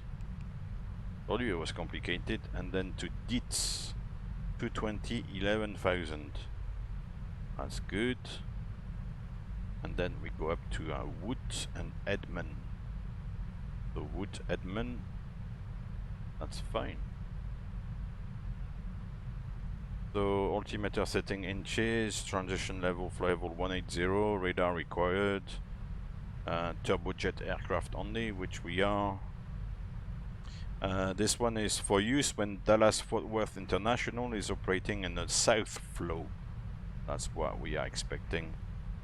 When Dallas-Fort Worth International is operating in the north flow, file and expect the whiny RNAV star. So that Bury 1 RNAV arrival is really only to be filed when you're expecting a south flow, so landing to the south, really. So 17 center, 18 right, all these runways. Cool. So that's good, that's set. Yeah, learning a lot of things on this thing. F515, leave my space to the north, Indies offline, radar service is terminated. No problem, yeah, we'll sort something out, definitely, yeah. I said for the morning, like, for you it's maybe, we'll work something out. Make it there. And then for the approach, we'll go on 17 center. Here we are. 17 center. So we're looking at Dallas-Fort Worth, ILS 17 center. We had that Bossy transition, which we might not go to because it's very far. It's 20 miles out. Memphis Center, Camber 22 on the ground. But we've got Bossy at 6,000 feet. Then Penny. Camper 22, 3,000. Then Jiffy. Wichita Falls, Municipal Airport via the Elvis 4 departure directions east 1 west to Glee Gate. In case of a missed approach, then outbound to straight maintain ahead to 5,000, expect 350 minutes after name. departure. Departure with me and squawk. And then we go to... I'll get the squawk in a bit. Where do we go? Upru, na climbing right turn, 4,000. Outbound to Jasper. Okay, Jasper 4,000. And the squawk 15. So here you have to be careful because initially it's only 3,000 feet. Right, so in the altitude window here, for the missed approach, you need to set 3,000 first. You cannot go 4,000 straight away. You have to first set 3,000, and once you pass the Upru, then you can climb to 4,000. Camera 22, information hotel is correct. Expect runway 36 straight, then the altimeter 301. So that's the way it goes. But everything is set here, so that's good. That's a reminder as well. That's why very often, you know, I say you don't need to refer to the chart so much, because if you've checked the charts against the FMC, then everything is in the FMC, so you don't need to refer to the charts so much. So that's all set. That's good. Envoy 3519, contact forward 21. So Bossy at 6,000 feet we might not necessarily need them because it's a little bit far, but cool. What else? Yeah, I wanted to note as well. American 108, leave right space to the north, cancels If the DME is correct in the simulator, I should show 2.4 at the threshold. So that's a little bit tricky because you look at the DME, it shows you 10 DME, but 10 DME is already 8 miles to the runway, you know, and so on and so forth. So you have to be careful when the DME doesn't read, you know, when the DME doesn't read 0 at the threshold, you have to be careful because your distance to the runway is different than what it's showing. Oh really? He can't leave the room in Dubai? Is he quarantined? 1273, contact 4 with center 135.17. Yep. 135.17, Delta 1273, bye-bye. 135.17. Oh, this guy's got soul voice, man. No problem. 35175. Fort Worth Center, good afternoon. Delta 12783, flight level 360. Delta 1273 Heavy, Fort Worth Center, good afternoon. A little bit quiet. Bump up the volume. Cool. Right, so the FMC is checked. The approach is checked here. No issues. We are all in business. And what else? Yeah, by the way, guys, go and check Crooner 777 is on Twitch as well from time to time. He's got a little setup with quite a big 777 simulator, and you know, he does little flights now and then. I think you were saying that you were quite busy this week, but yeah, he's streaming as well a little you know, 777 setup, so very nice. When it works. So yeah, don't hesitate to go and pay him a visit. So we talked to Fort Worth. What else did I want to do? Yeah, continue with the setup here. So FMC is done. We'll set the minima. So we're still on ILS 17 center. We're looking at 762, so we'll round it up to 770.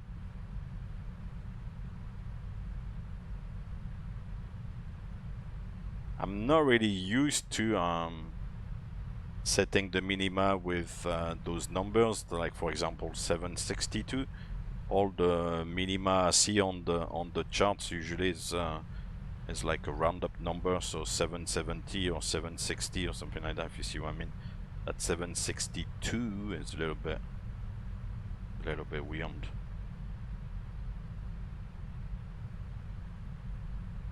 I'll set 770.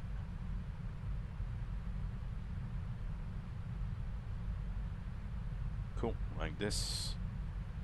We'll check our BRF. Oh, you're welcome, Crooner 777. Welcome, thank you very much. I'm trying to be entertaining and friendly and all that stuff. And if I can pass on a few little tips from time to time, then all the better. I'm not sure I'm very successful at the entertaining and friendly and all that stuff, but I'm trying my best. And but yeah, if we can you know, pass on a few tips, that's good for you guys, you know, who are very keen on the flight simulation. I think it's a good thing if you can pick up a little tip, you know, from time to time and apply it to your flight simulation. Ooh, 6.5 on landing. God, not a lot of fuel. It's okay because the reserve is 5.5, I think. Good. So we're gonna land with 6.5.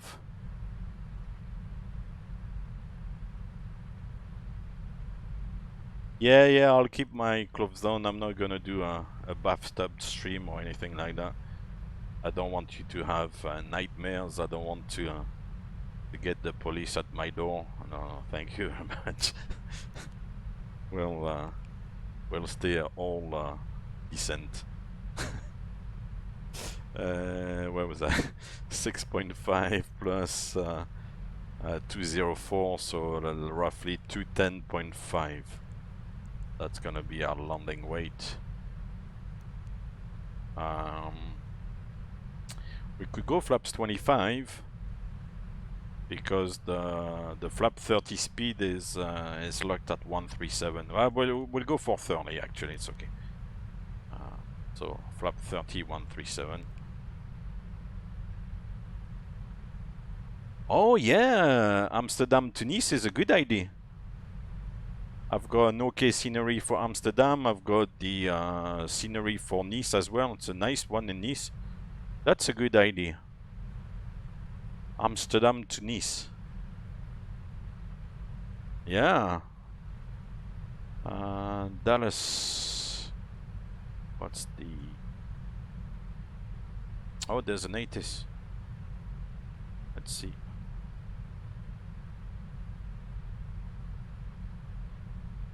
Pilot. Wow, check this out. So the... let's be a little bit on the realistic side of things. You may have heard the term D-ATIS or digital ATIS as per this here on the charts. In a lot of major airports nowadays, there's an ATIS frequency, as you can see up here, but it also shows D-ATIS. So D-ATIS, you can basically pick up the ATIS via data link, so you don't need to listen to the ATIS over the radio. You can just request the ATIS through the data link system, and it will come up to the aircraft on the screen down here. 5817 your location. And then in the aircraft, it will look like, you know, something like this a little bit. That's exactly how it would look like. So you can see the man who's used to pick up the ATIS instead of listening to the ATIS, just pick up the text ATIS basically. So here it shows us arrival, departure information Bravo. So the weather is good, 230 at 4, 10 statute miles.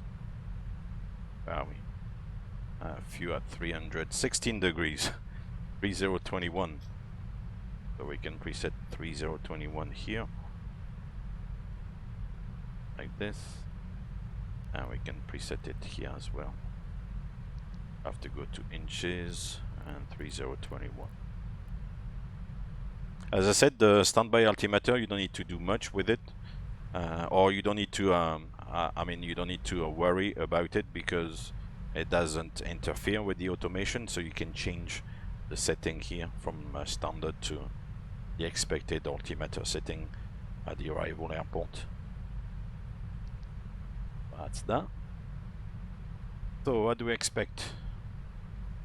Simultaneous visual approaches: 1 right, 17 center, 17 left, and 13 right. Oh god. And simultaneous parallel traffic departing 17 right, 18 left. Wow.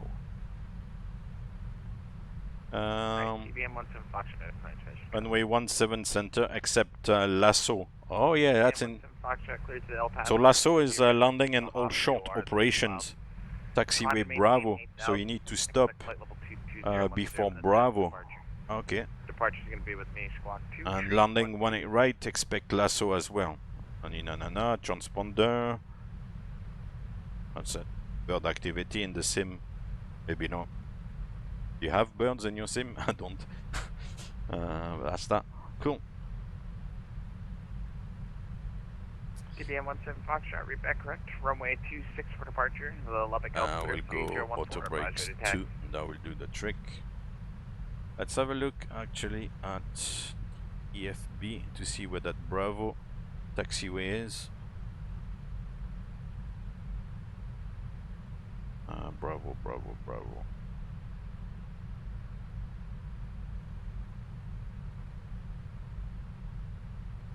Oh yeah, here it is. So yeah, that's oops. That's 17 center there. So we're landing on that one.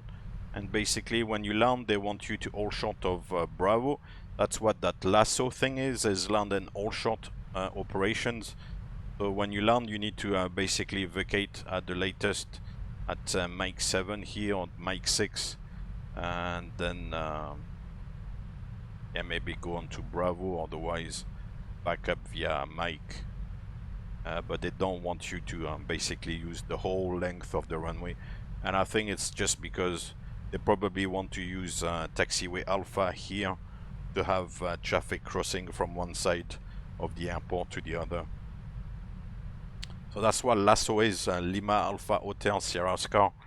That's why it's London all short operations. Let me double check if this matches a tiny bit at least.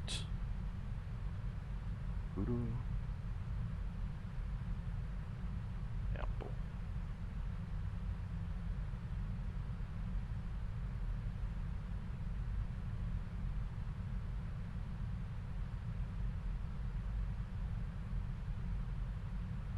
Seems to be matching more or less. TBM 17 Foxtrot, Roma 26, taxi by Juliet. Cool. Auto brakes 2 will be enough. Lasso could be a waypoint as well. The one way to find out is try to enter it here. Lasso probably is. No, it's not. Maybe for the good reason that they don't want to get the two mixed up, so have it as a waypoint and as a concept, you know, for airport operations.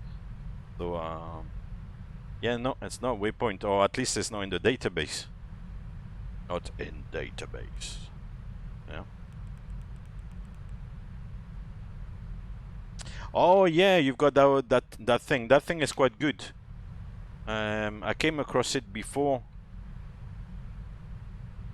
I bet you the VATSIM controller is trying to copy this a little bit. Oh yeah, he's trying to copy this because it's a little bit the same. Verb activity and all that stuff.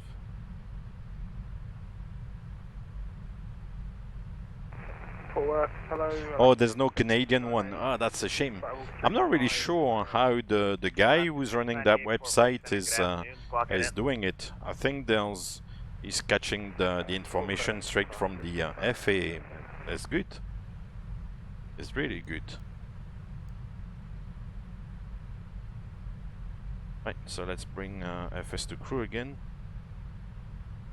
The briefing tab. Just to tell it what we're gonna do. Since we have ATC, it's probably gonna vector us. ILS Cat 1, the minima is almost 800 at 770.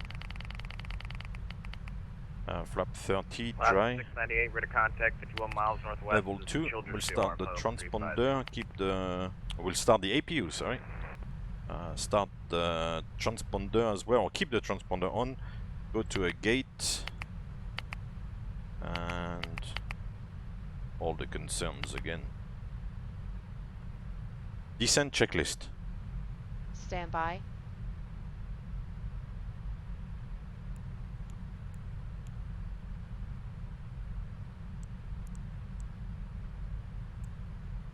Descent checklist. Recall. Checked. Notes. Checked. Auto brake level 2. Landing data. VRF is 137, minimum 770 feet. VREF 137, minimum 770 feet. Approach briefing. Completed. Descent checklist complete. So let me quickly double check. Yeah, I think I've got American Airlines gates configured with GSX. I'll ask if I can go there.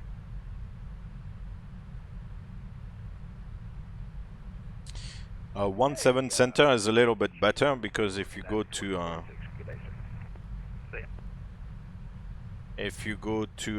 17 left, then to go back to the terminal, which is in the middle here, from 17 left, then it's a long way across.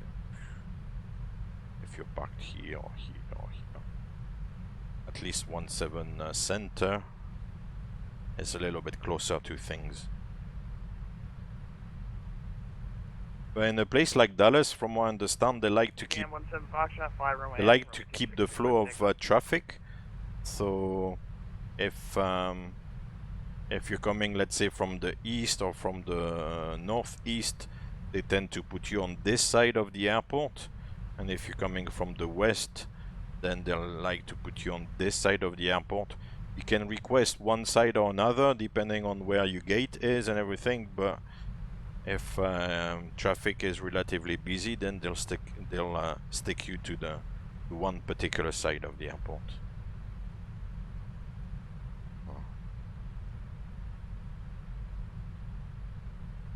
Cool. So we are in business. I feel very ready today. Top of descent at 20:04. We are at 19:49. So I'm ready 15 minutes before top of descent. All sorted out. Fantastic.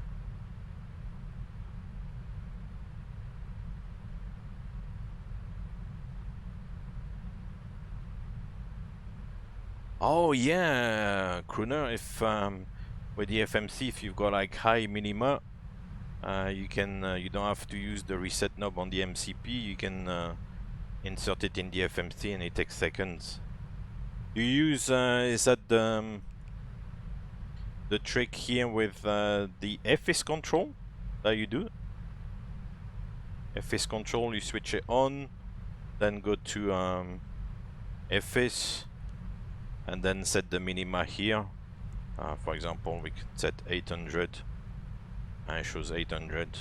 So as you said, if it's 6,000-7,000 or whatever, instead of turning the knob and you input it here, and it takes seconds indeed. And then you go back to menu and FS control off, and just go back to the FMC after that. Yeah, it's a good little thing. It's not really standard.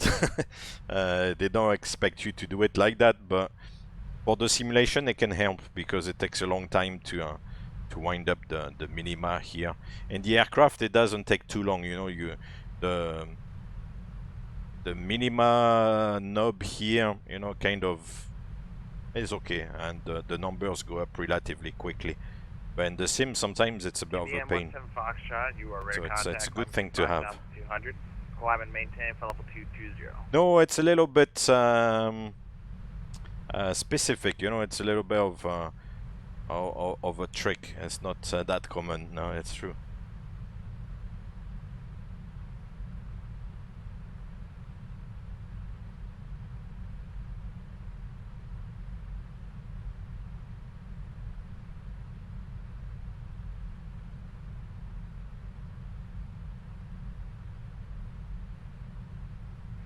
TBM 17 Foxtrot, turn left heading 220.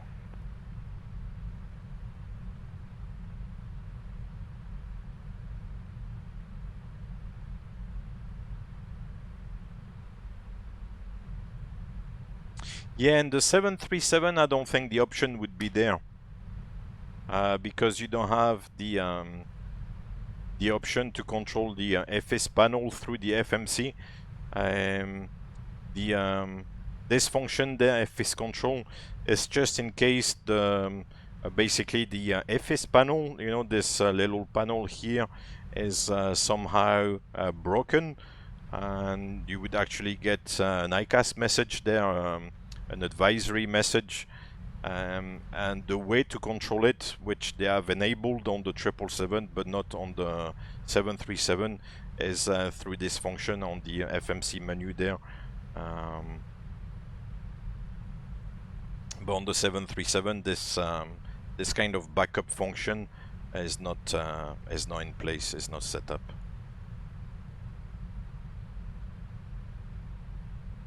Oh yeah, it's probably Volanta. Yeah, it's because I passed Yuyun.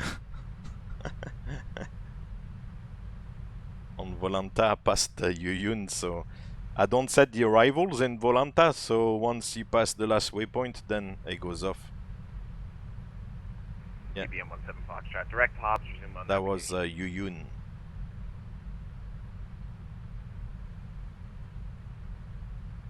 Oh, it's a long arrival. I think the controller is happy because... At pilot's discretion, descend via the Barry 1 arrival, the DFW altimeter 3021. When ready, descend with the Barry 1 arrival for Dallas Fort Worth and altimeter 3021 Dallas, Delta 1273 Dallas. So basically descend with the arrival. So first of all, it will be flight level 240. He doesn't have a lot of traffic, so he's not overly concerned. It's good. Fort Worth Center, American 103, with you at flight level 320. American 103, Fort Worth Center, squawk 2333. 23. What do you mean, crooner? They use radio. Correct. You said the minima, you mean?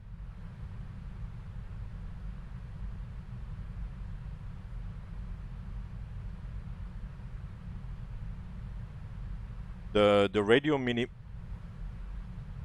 minima is really for autoland, as you know, for like a normal ILS Cat 1 or for like a ARNAV or VOR, to use the radio there is like this radio 200. That's absolutely atrocious. 26 miles north of Will It's wrong. 320. And I have a question for you whenever you're ready. That's correct, Ralba. Do you have the Victory? Radio is only for Autoland, so Autoland is Cat 2 and Cat 3 approaches. For Cat 1 approach, it's the reference is barometric, you know, so it's like from the altimeter, and so you set baro for the minima. So if you see people on, you know, setting minima with radio, then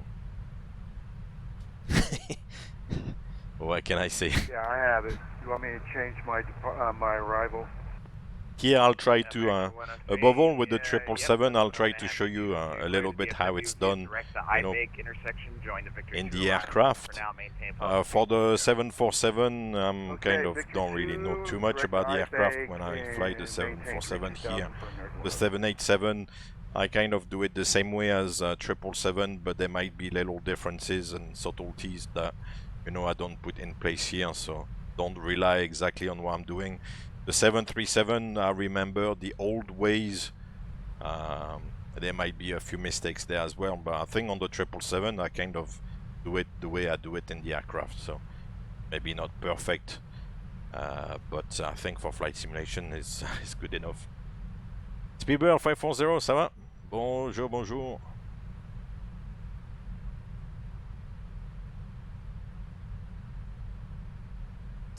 So in a 737, to set 6,000 feet, use a bit of wrist grease and turn the knob. I think it's the only way, because as I said, I don't think you've got that FS control function in the FMC, you know, that kind of backup function. I don't think it's in there, so the only way is just to turn the baro knob. As I said, in the aircraft there was not so much of a pain because the numbers go up quite quickly, but in the sim it's a big pain in the buzz, so yeah. Yeah, you just need a bit of I was going to say like elbow grease, but it's not so much the elbow that works, it's more like the wrist, you know, you kind of, and the forearm. Forward Center, hello, American 1240, spot 10 with information. It's arm workout, yeah. American 1244. So if you have the actual MCP panel or with the FS, then you kind of turn the knob yourself. If it's like through a screen, then it's a little bit of a pain. It's a little bit annoying. Southwest 374 with you 270. Yeah, don't fly to Denver. Yeah, exactly. Don't fly to any high altitude airport. That's the key word. Southwest 3874, squawk 2235. Squawk 2235, Southwest 3874. Right, so I'll set 240. We're gonna go outside and do a bit of music. I want to get pumped up before the arrival. Let's get going. Let's get the music, if I can find it.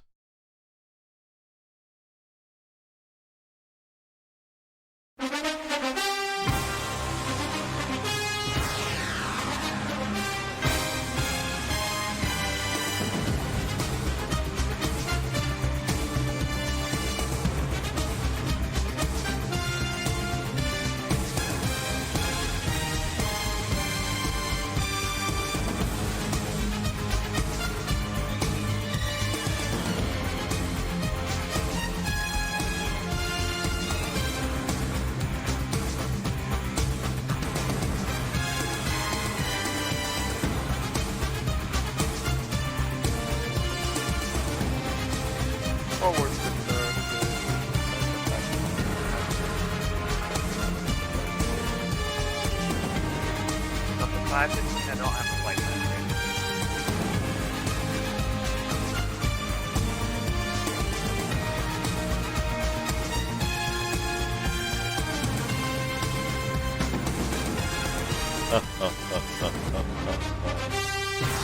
That's what Troy Bennett is doing sometimes when he's laughing.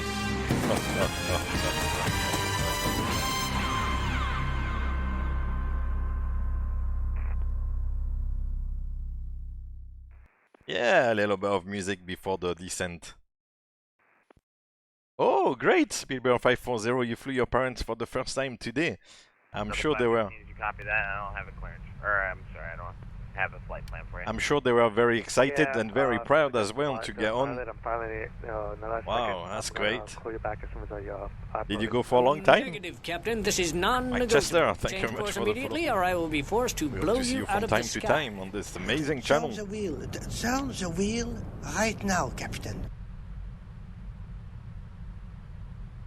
Yes, the Kroner, the NFL tour.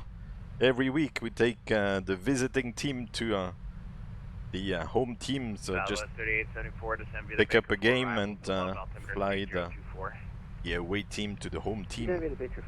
Week 10 already, this weekend. I think this year it goes to week 18 because they added up a game. So there's 17 games instead of 16 games. And then there'll be wild card, divisional, conference, and Super Bowl. So an extra 4 weeks after that. So week 18 plus 4.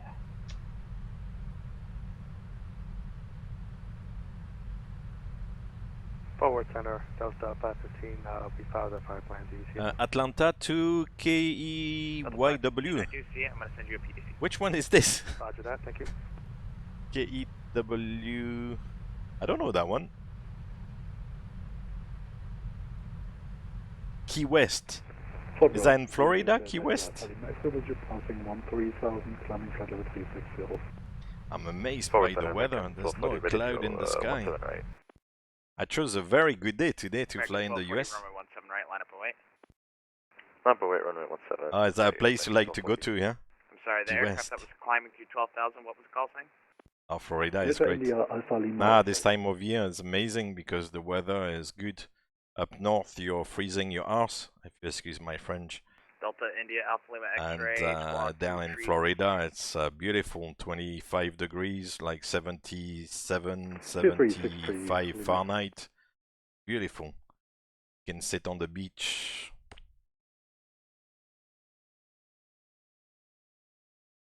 American 1240, RNAV to spare, runway 17 right, clear for takeoff. Brunel Market has a sail on right now. Good.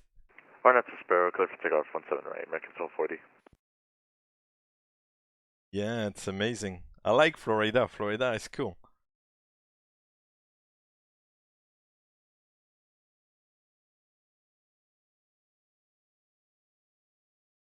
Delta India Alpha Lima X-ray. Yeah, we'll work something out for a flight.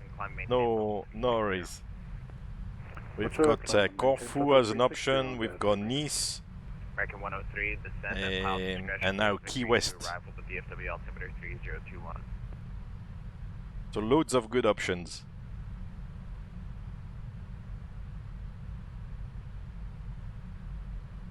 Right, and we'll start the descent now.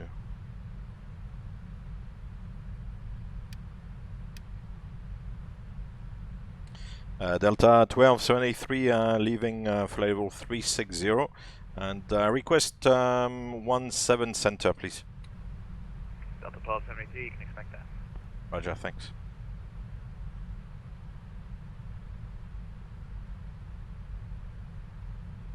Yeah, American 103, Fort Worth. He doesn't have a lot of traffic, so happy to American 103 to with give you, sir. American 103, descend via 17 to center. arrival, DFW altimeter 3021. Park at your gate, Alpha 22. Roger. I don't want to steal your gate. The Victory 2 arrival. If Alpha 22 is your usual gate, I don't want to steal your gate in Key West. And American 1240, currently passing to 2000. Did you fly for a long time today, Speedbird 540, or did you just go for a little tour and then came back? Climb maintain 10,000, American 1240. Envoy 3519 and pilot correction Cool. descend via the Suzy 6 arrival, Austin altimeter 3026. I'll think about Alpha 22 in Key West, no worries.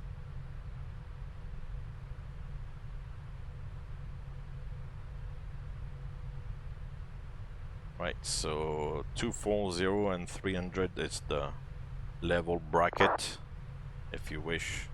It's VO. Funny waypoints today. Are we in Texas yet? Ah, we must be.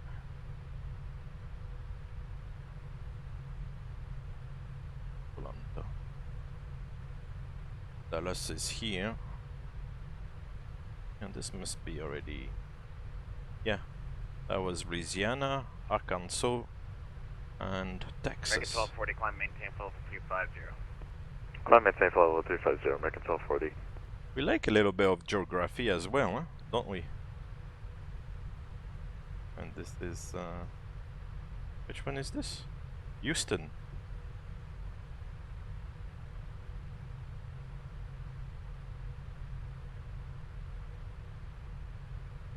Taxi to gate did OMDB? November 337. I thought it was Doha. IFR to Little Rock. Taxi to gate. November 33. But they may have, yeah.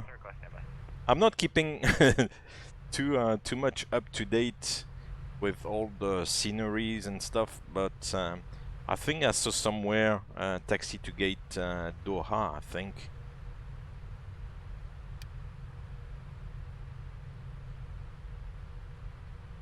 Right, so this one is gonna work out nicely because we're already below 300, so that's fine. I'll keep 240 in the altitude window here.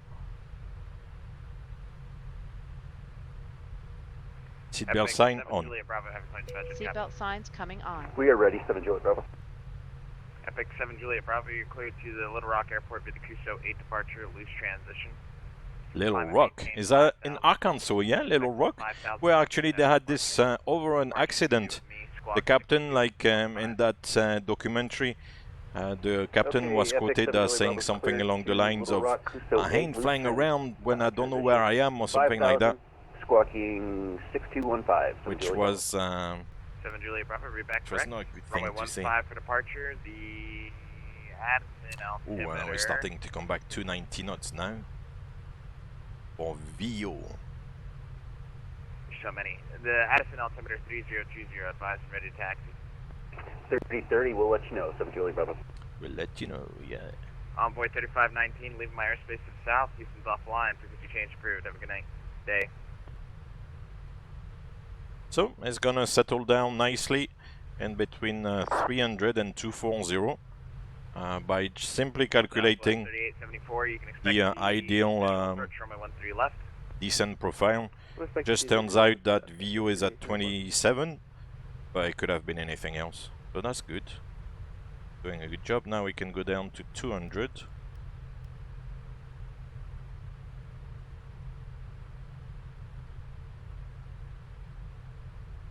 It's working very nicely.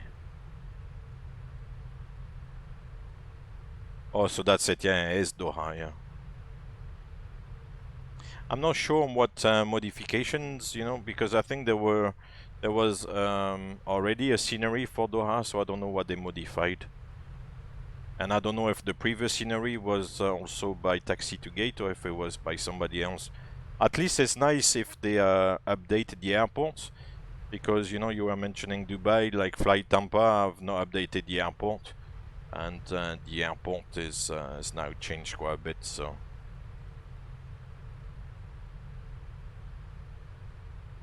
That's why sometimes I'm not a big fan of commercial sceneries, because, you know, the actual airport layout changes, and you've got a scenery that is not up to date anymore. The actual background file of the scenery is actually not too difficult to edit, you know, so the developers could, anytime there's a little airport layout change, they could quickly update the file, I think, and publish it as an update. Like Beyond, hello, good evening, sir, how are you doing? You're arriving in the nick of time in the descent to DFW. So far it's been a very smooth flight, no particular issues, landing in about 20 minutes with 6 tons of fuel. Hope you're having a good weekend so far. Today it's week 10 of the also famous NFL tour, taking the Atlanta Falcons to the Dallas Cowboys. As Troy Aikman would say.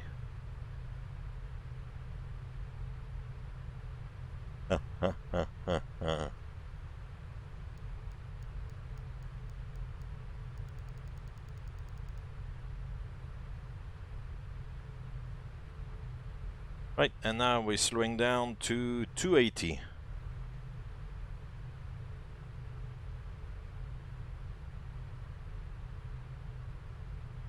Oh, it's actually almost leveling off, God. Right, so after 200, request 10 minutes out of cockpit. we can go down to 15,000 now. Approved as requested. Let me know on your back. Will do, thank you. American 103, descend and maintain 5,000.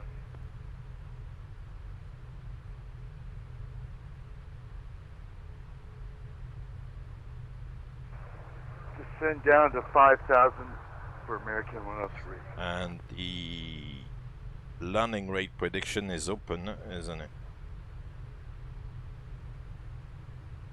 It is. Landing rate prediction is open. Fantastic.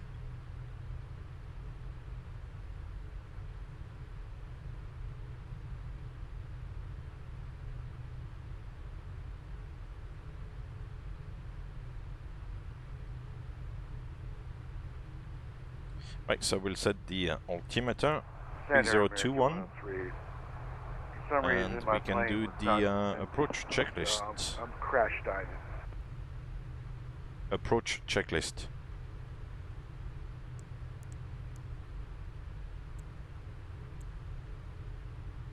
Approach checklist. Altimeters. Set and checked. American 103. Set and checked. Like nosedive Set. it down. Approach checklist I complete. can just give you vectors around it so you get a little lower, but for now, fly heading 070.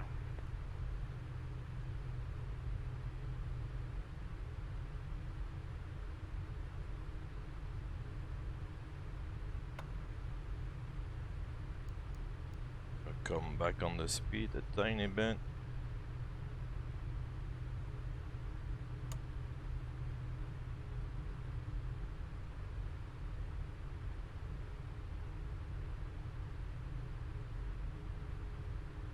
Uh, 110.3 for the ILS American is 103, fly heading 070. starting to ident. American 103, turning to Well, 070. the frequency shows up at least.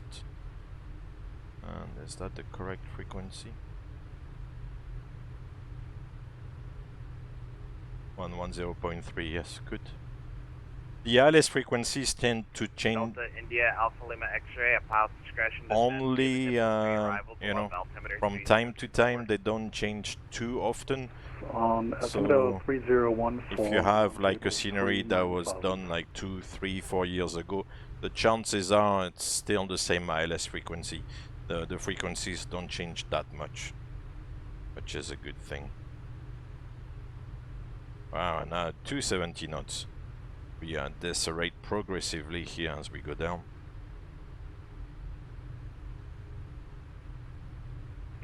Fort Worth, Epic 7 Juliet Bravo at Addison is ready for taxi. Oh, Addison. Oh, fantastic. Addison, Texas. Epic 7 Juliet Bravo, runway 15, taxi by Alpha. 15 Alpha, 7 Juliet Bravo.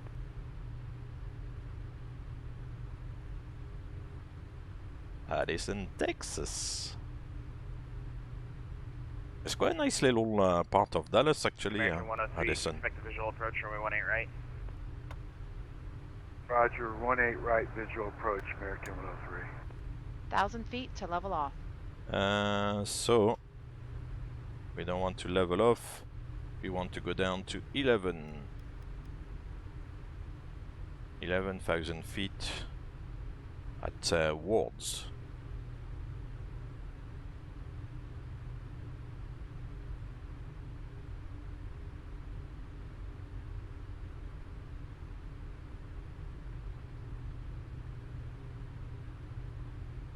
Actually, did I set 15? I should have put 13. That was my bad, maybe.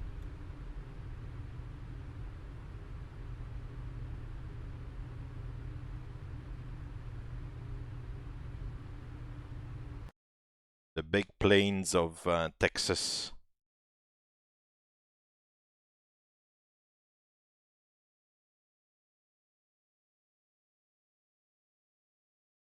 It's huge, huh?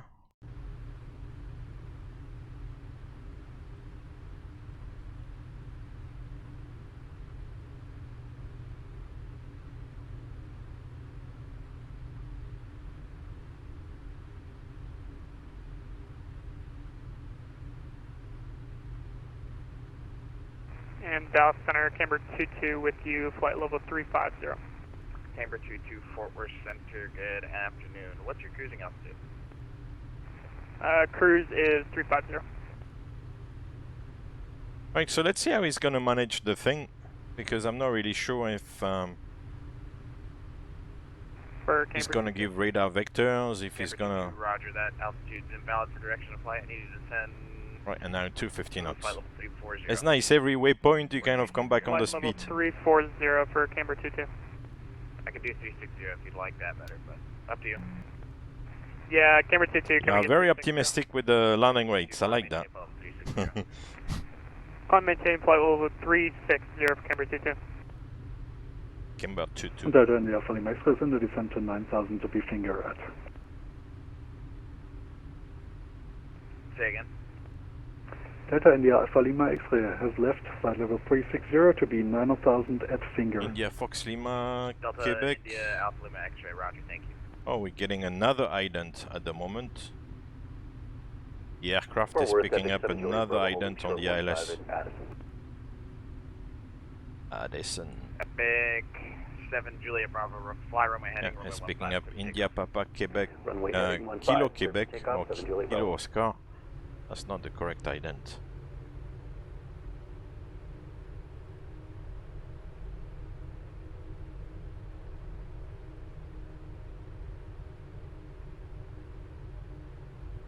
Yeah, probably gonna be radar vectors, you're right, Black Beyond.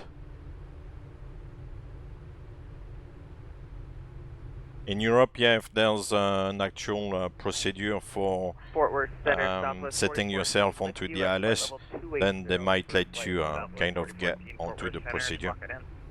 But yeah, in the US, they'll probably vector. It's probably gonna offer like a visual approach. So whenever they offer a visual approach, you say yes. 17 Foxtrot, face to the west, Albuquerque is offline, radar search. Visual approach doesn't mean that you have to fly manually. Also, Still dangerous. that's something to bear in mind. Hey, the Detroit Flyer, thank you very much for the follow. You can be my wingman anytime. We hope to see you here from time to time. You can be mine. However, Fort Worth Center, Southwest 4014, squawk code 2423. yeah, the star that finishes at 11,000. So Right 210. now I have to wait for further clearance, I think, to descend. Southwest 4014, you are ready to contact. Climate to flight level 290. Where's the airport? 240, resume on navigation. Climb flight level 340, resume on navigation for Southwest 4014. Delta 1273 heavy, descend and maintain 6,000. Descend and maintain 6,000, Delta 1273 heavy. 6,000. Forward Center, Delta 515, ready to taxi, runway 17 right for departure. Delta 515, runway 17 right, taxi by Kilo. Hello, Detroit Flyer. Right via Kilo, Delta 515. Welcome to the channel. Welcome to the arrival into Epic 7 Juliet Bravo, Dallas Fort Worth. We're passing through 1,500 here in a second. Epic 7 Juliet Bravo, the altitude checks, climb Right, maintain now we go flight level change. I maintain 15,000, 7 Juliet. The fastest we go down, the earlier it'll turn us onto the final.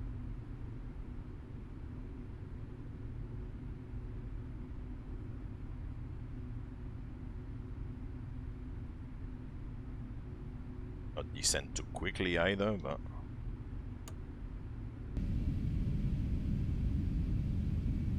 the airport should be here. Oh yeah, here's the airport. 10,000 feet.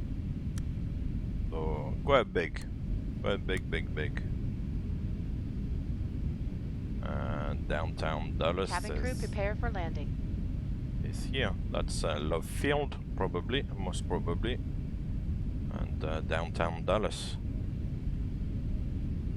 That guy talked about Addison. I think that will be Addison Airport. Forward Center, yeah. Epic 7 Juliet Bravo got disconnected. Not entirely sure. But we're back. The small general aviation airport. Juliet Bravo, Roger, turn left direct Salve, resume the Cusco 8 departure. Alrighty, we're going to make a left turn, Salve, and... 10,000 feet, lights on, indeed. Here we are. Lights on.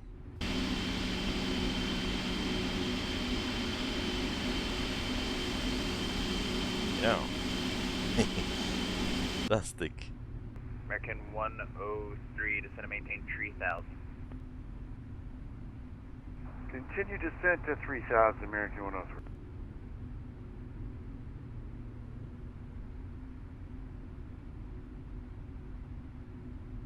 Alaska 698, are you back? Oh, I love these high altitude clouds here.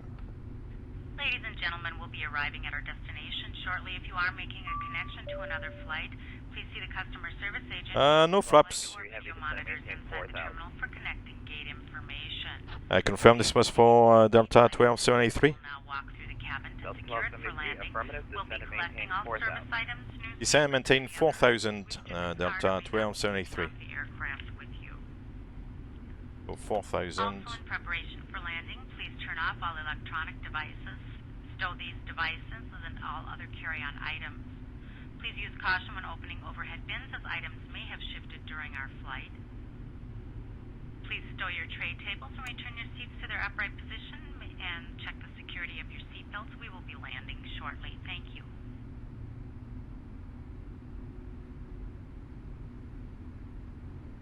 Doing good, doing good. Zing is 3,000. Yeah. Oh, come on, keep descending. And now we've got the correct ident. India Fox Lima Quebec.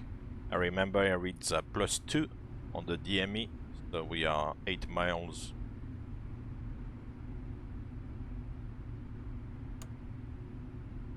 Flaps 1. Speed check, flaps 1.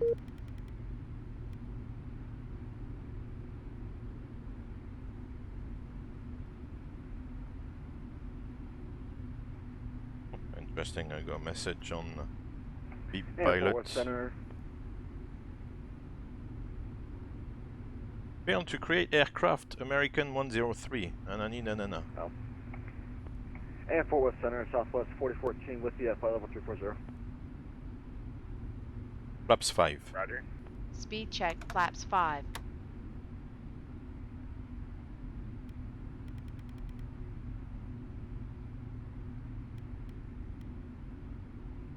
I don't know, there's American 103 here ahead.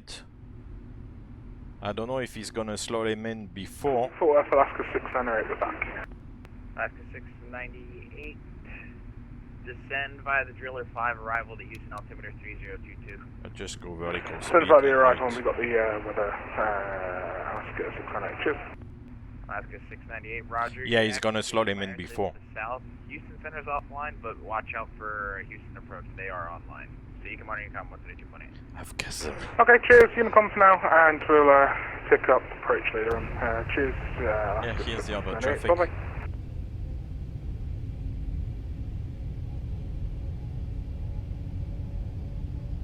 South 1275 traffic at your 11 o'clock, 2 miles of CRJ, altitude in Cape 3000 southwestbound. Traffic inside Delta 1273. American 103, same for you. Traffic at your 9 o'clock, heavy 777 at 5000 northbound.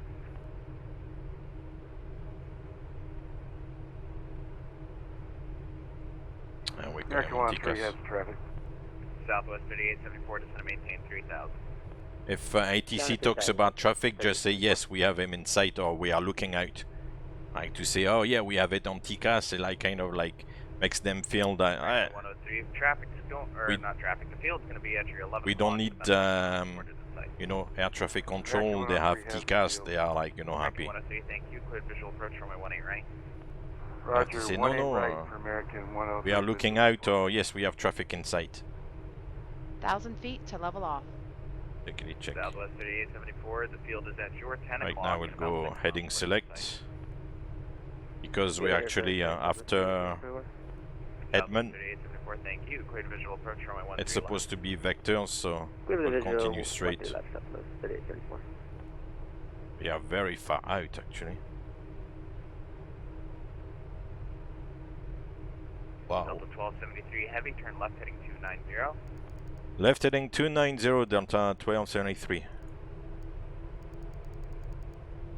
290.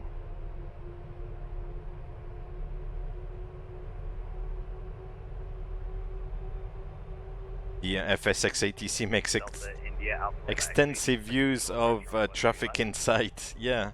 Expecting visual before you left. But I think it's nicer because when you say, well, I've got him on TCAS, then it's like, well, what's the point in, and for the air traffic controller to give you traffic information if you just say, yeah, I have him on TCAS, yeah. 1273, you are 6 miles from Penny, turn left heading 210, maintain at or above 4,000 until established. Cleared ILS, runway 17 center approach. Left heading 210, maintain 4,000 feet until established on the ILS and clear for the ILS 17 center, Delta 1273 heavy. American 103, runway 18 right, clear to land, wind. Right, so Roger, clear to we're land. gonna cut inside of Zing, so we'll bring Zing on top and then do the intercept course to 177, execute.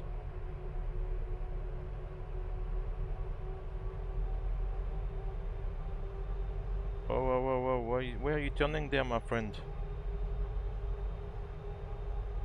There's something a little bit wrong with my computer at the moment. I don't really understand what's going on with the computer, but I don't know if it's because of that Navigraph chart thing, but I've noticed there's something not quite right.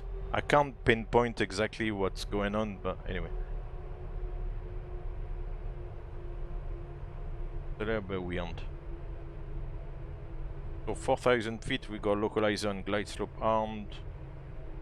It is 17 center indeed.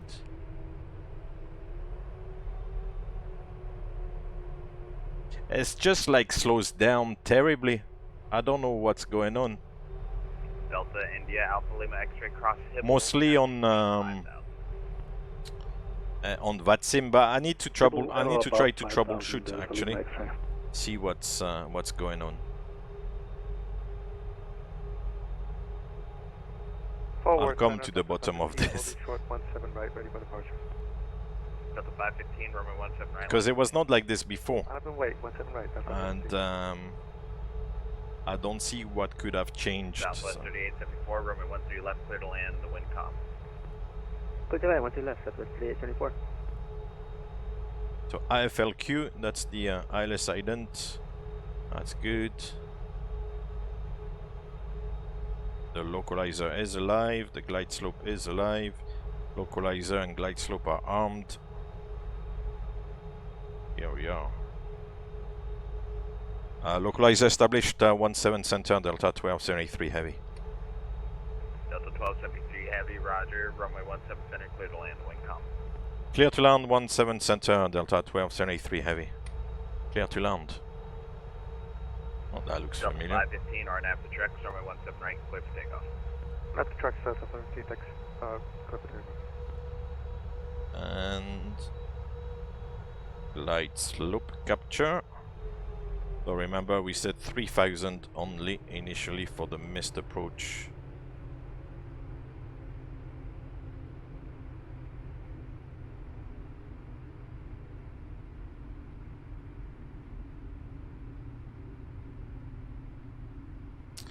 And now we are 10 miles because remember the DME reads 2 at the threshold, so we are Let me know when you're back.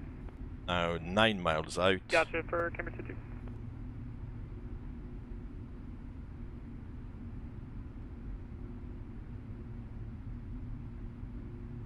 Right, so we'll go for the gear now. Fort Worth Center, American 103. Gear down. Is clear of runway 18 Flaps 20. Right, holding Speed check, flaps 20. 18 left.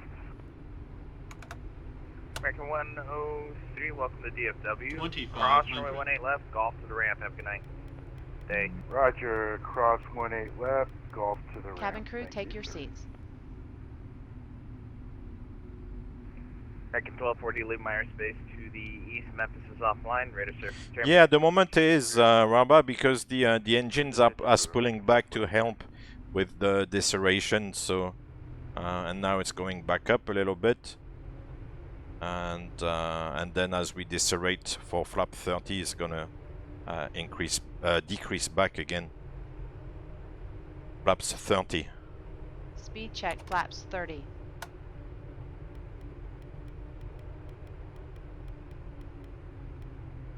So you see again it decreases because it's trying to reduce the speed, and once the speed is as commanded, then it's gonna increase the thrust again. Forward Center, Delta 15, crossing 2100 for 10,000. Delta 515, you are radar contact and the altitude check. Landing checklist. 310. 310, Delta 515. Landing checklist. Southwest Landing 3874, checklist we get complete. Mike 2, Dallas Low. Checklist complete. Southwest 3874, taxi parking by Mike, have a good night. Day. You get via Mike. On final approach here is not that high actually, and it keeps fluctuating a little bit.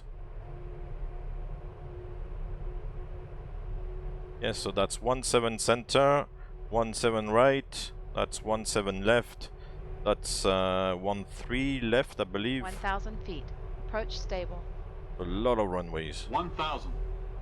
Check it, Delta check. India Alpha Lima X-ray depart Hibble heading 230. 230 after Hill, the turning max. They said we are clear to land. The runway is clear. And we need to try to stop before Bravo. 17 center. Some airlines actually don't take part into the lasso thing. And it's okay, they wouldn't expect you Center, Camber 22, we're back. You do it. Welcome back.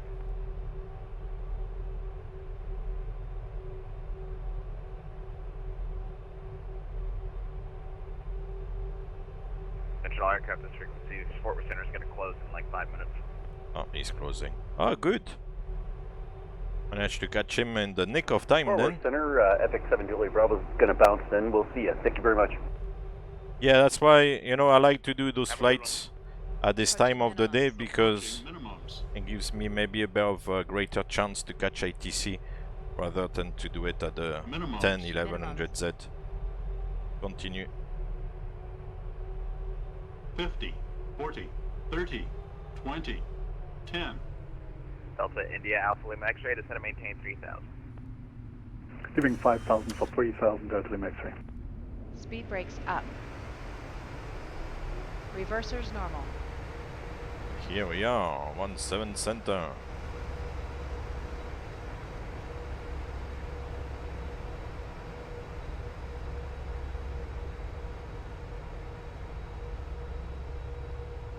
Hey, X3, you got the landing rate. 60 knots.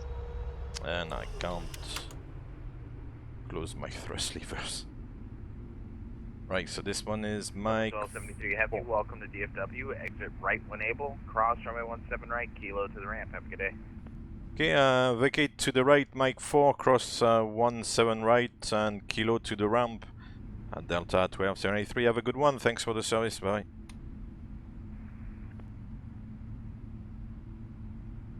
So that's Mike 4, he cleared us to cross 17 right, which is the runway next door to our right. And Camber 22, Fort Worth Center's closing, monitoring com 132.8. cool, that's it. This one is retracted. 122.8 for Camber 22, have a good night. Southwest 4014, Fort Worth Center's closing, monitoring com. Over Unicom for Southwest 4014, thank you.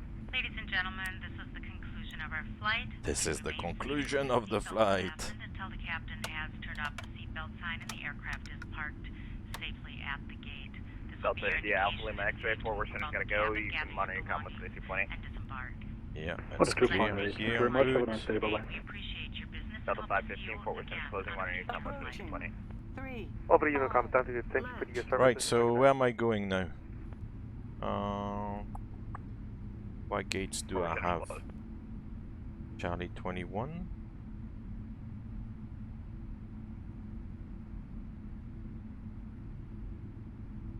I will go to Alpha 33, whatever is in the scenery here.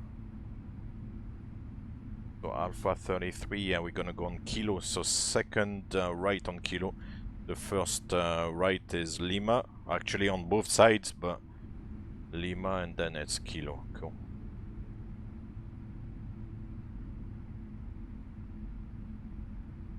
That's it. That was not too painful. On downwind, runway 17 center. He had traffic coming in, so he kind of extended the downwind and then back in. Beautiful.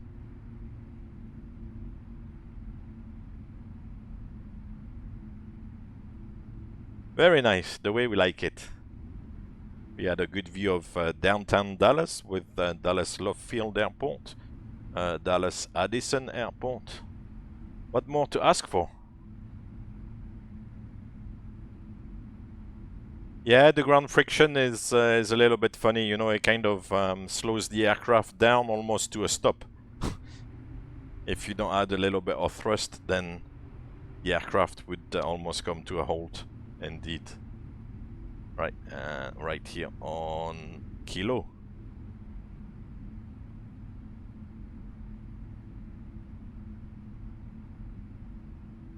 And then we said Alpha 33, if that's correct. Here in the scenery. Let's bring PSX. Alpha, gate alphas, 33. Here is heavy gate. Request follow me? No.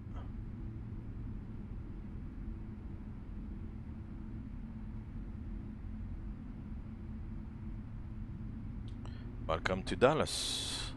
Dallas Fort Worth.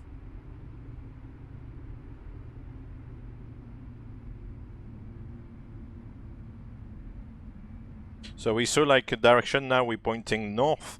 So we came from the kind of left downwind. So to the east is downtown Dallas. And for the NFL theme, for those of you interested, what is it called already? What's the name of the place where they've got the stadium? It's not Addison, it's... man, I forgot. Let me see on the map. Not for Arlington, yeah. Arlington is kind of southwest of the airport. Where's the gate? Okay, in the cul-de-sac there. Cool. So we're gonna get to Echo Kilo and then into the cul-de-sac. Really, let's change the gate inch parking facility. Now we're gonna go to 35 instead.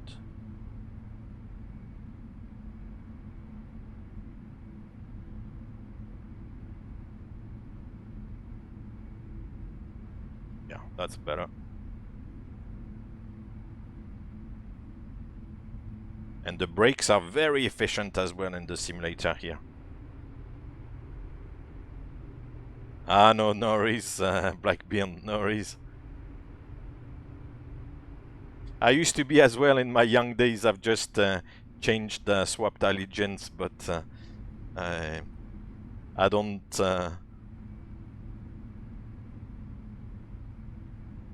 dislike our football as well. Right, so Alpha 35 is gonna be in the corner there. Here it is, here with the marshaller. Okay.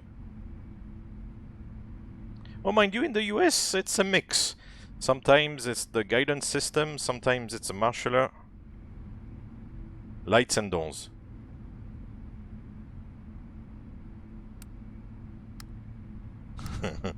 Cabin crew disarm doors and cross-check. Yeah, they like the hats in Texas, don't they? It's true.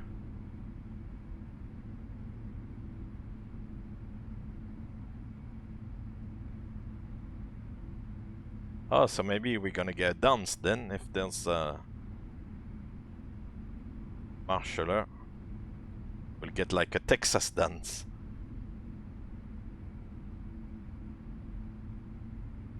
Don't stop. Come on, give us a Texas dance there. It's gonna be amazing.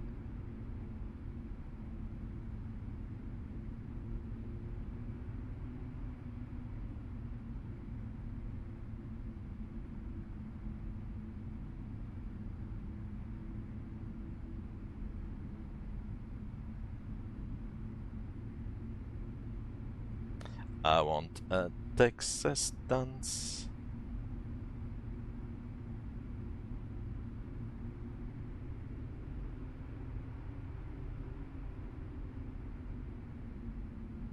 Right, that will do. We probably won't get the dance, but doesn't matter.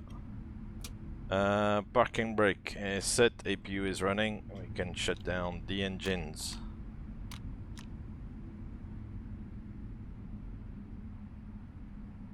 And are you gonna dance for us, love? Maybe not. She's gone. Oh well. Yeah, try not to, you know, kick her off the ladder, indeed. Right. So 1 hour 55, not bad. We'll come back on this. Yeah, we'll go back to island page. That's that. Switch off the weather radar for the first officer.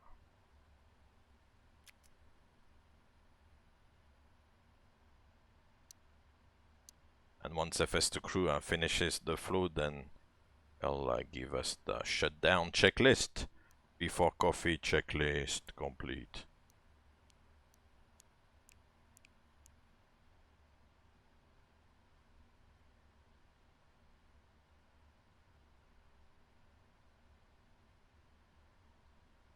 Down. I am ready for the checklist. Down. Shutdown checklist.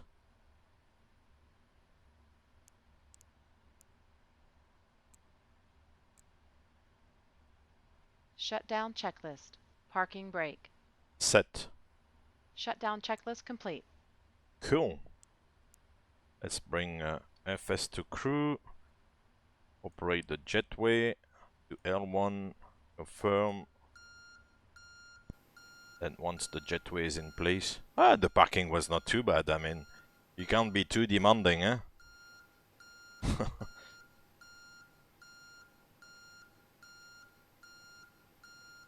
The cargo doors are already opened.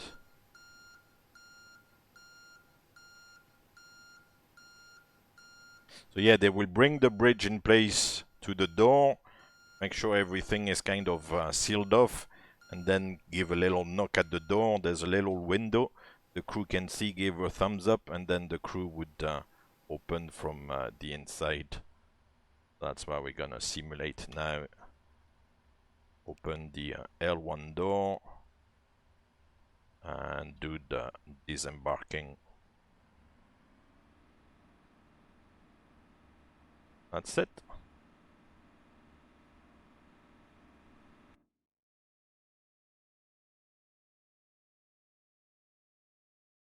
No, this is Sampa. This is the 200 LR. The 200 LR today. We parked with the JetBlue. That's it, guys. Welcome to Dallas, Fort Worth, Texas. Well, it was great. We had a little bit of ATC, so I was not expecting that. ATC en route in Memphis, and then Dallas, Fort Worth, all the way down to landing. So for Saturday afternoon US time is not too bad. This was week 10 of the NFL tour. Atlanta to Dallas to take the Falcons to the Cowboys. So the tour goes on. Next week, I'm not sure. I think next week is Houston to Nashville, but I'm not entirely sure. I have to double check that. So more fun in perspective, more fun ahead. Cool, guys. I might see you again actually tomorrow. X3, I'm not sure if you're still on.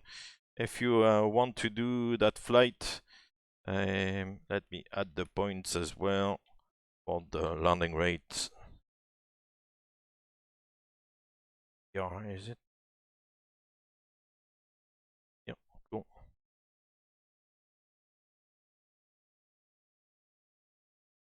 Oh, happy birthday! Happy birthday ahead of time, but happy birthday nonetheless. And yeah, so I might see you tomorrow at the usual 10:30 Z. We'll try to find a flight to do. Unless Crooner, you're up early tomorrow morning.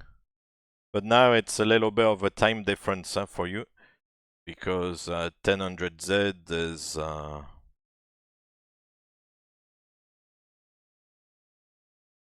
it's maybe 5-6 o'clock in the morning for you for Sunday morning.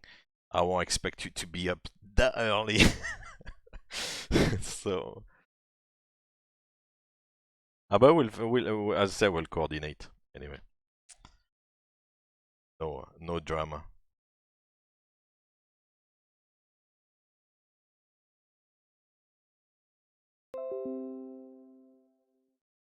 Cool, guys. But for today, that's gonna be me. I'm gonna go for a little dodo, get ready for tomorrow, and thank you very much for joining me again this evening. I hope you enjoyed the flight. Fairly standard, straightforward, but nice nonetheless. It's nice to see different procedures. That's why I'm trying to explain as well, in the channel description, that I do this for a living, but at the same time, it's I don't fly to all these airports all the time, so it's nice to see the airports this time. It's nice to see different procedures, see how it works in terms of approaches and arrivals and departures and ATC and traffic and all these things. And it kind of gives you a little bit of an idea. So that's good. 777 Bob, thank you. You may have been lurking. I like that word, lurking. It sounds mysterious, you know. And yeah, we'll see you again at some point tomorrow. Ralba, maybe you're gonna have brunch tomorrow, so we won't see you. The famous Sunday brunch. But you can catch up anytime anyway. So, and yeah, we'll probably see you tomorrow at the usual time.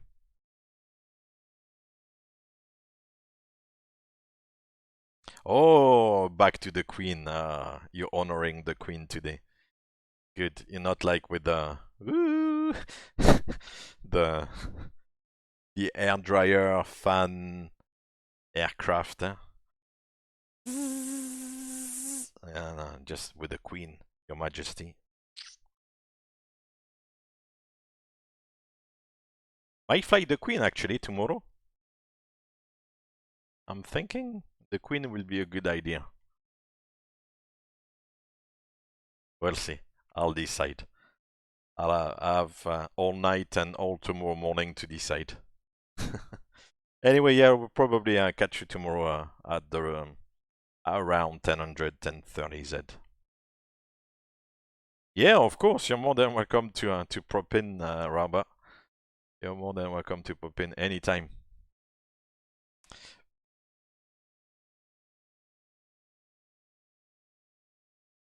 Oh, thank you very much, Kroner. We'll definitely talk and eventually find time to coordinate something that is suitable for you, not too early.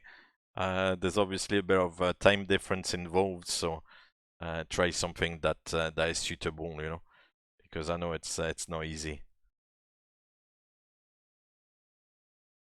And yeah, guys, don't hesitate to pay a visit to Kroner 777 stream. He's got 777 simulator. Got a nice toy. So he's flying along and stuff, so pay him a visit as well from time to time. 777, yeah, good night, guys, and thank you again for joining me today. I hope you enjoyed the flight. That was week 10 of the NFL Tour. We'll see you next week for the next installment of the NFL Tour, so for week 11, and we'll see you tomorrow for another flight. Have a good night. We'll see you soon. Take care.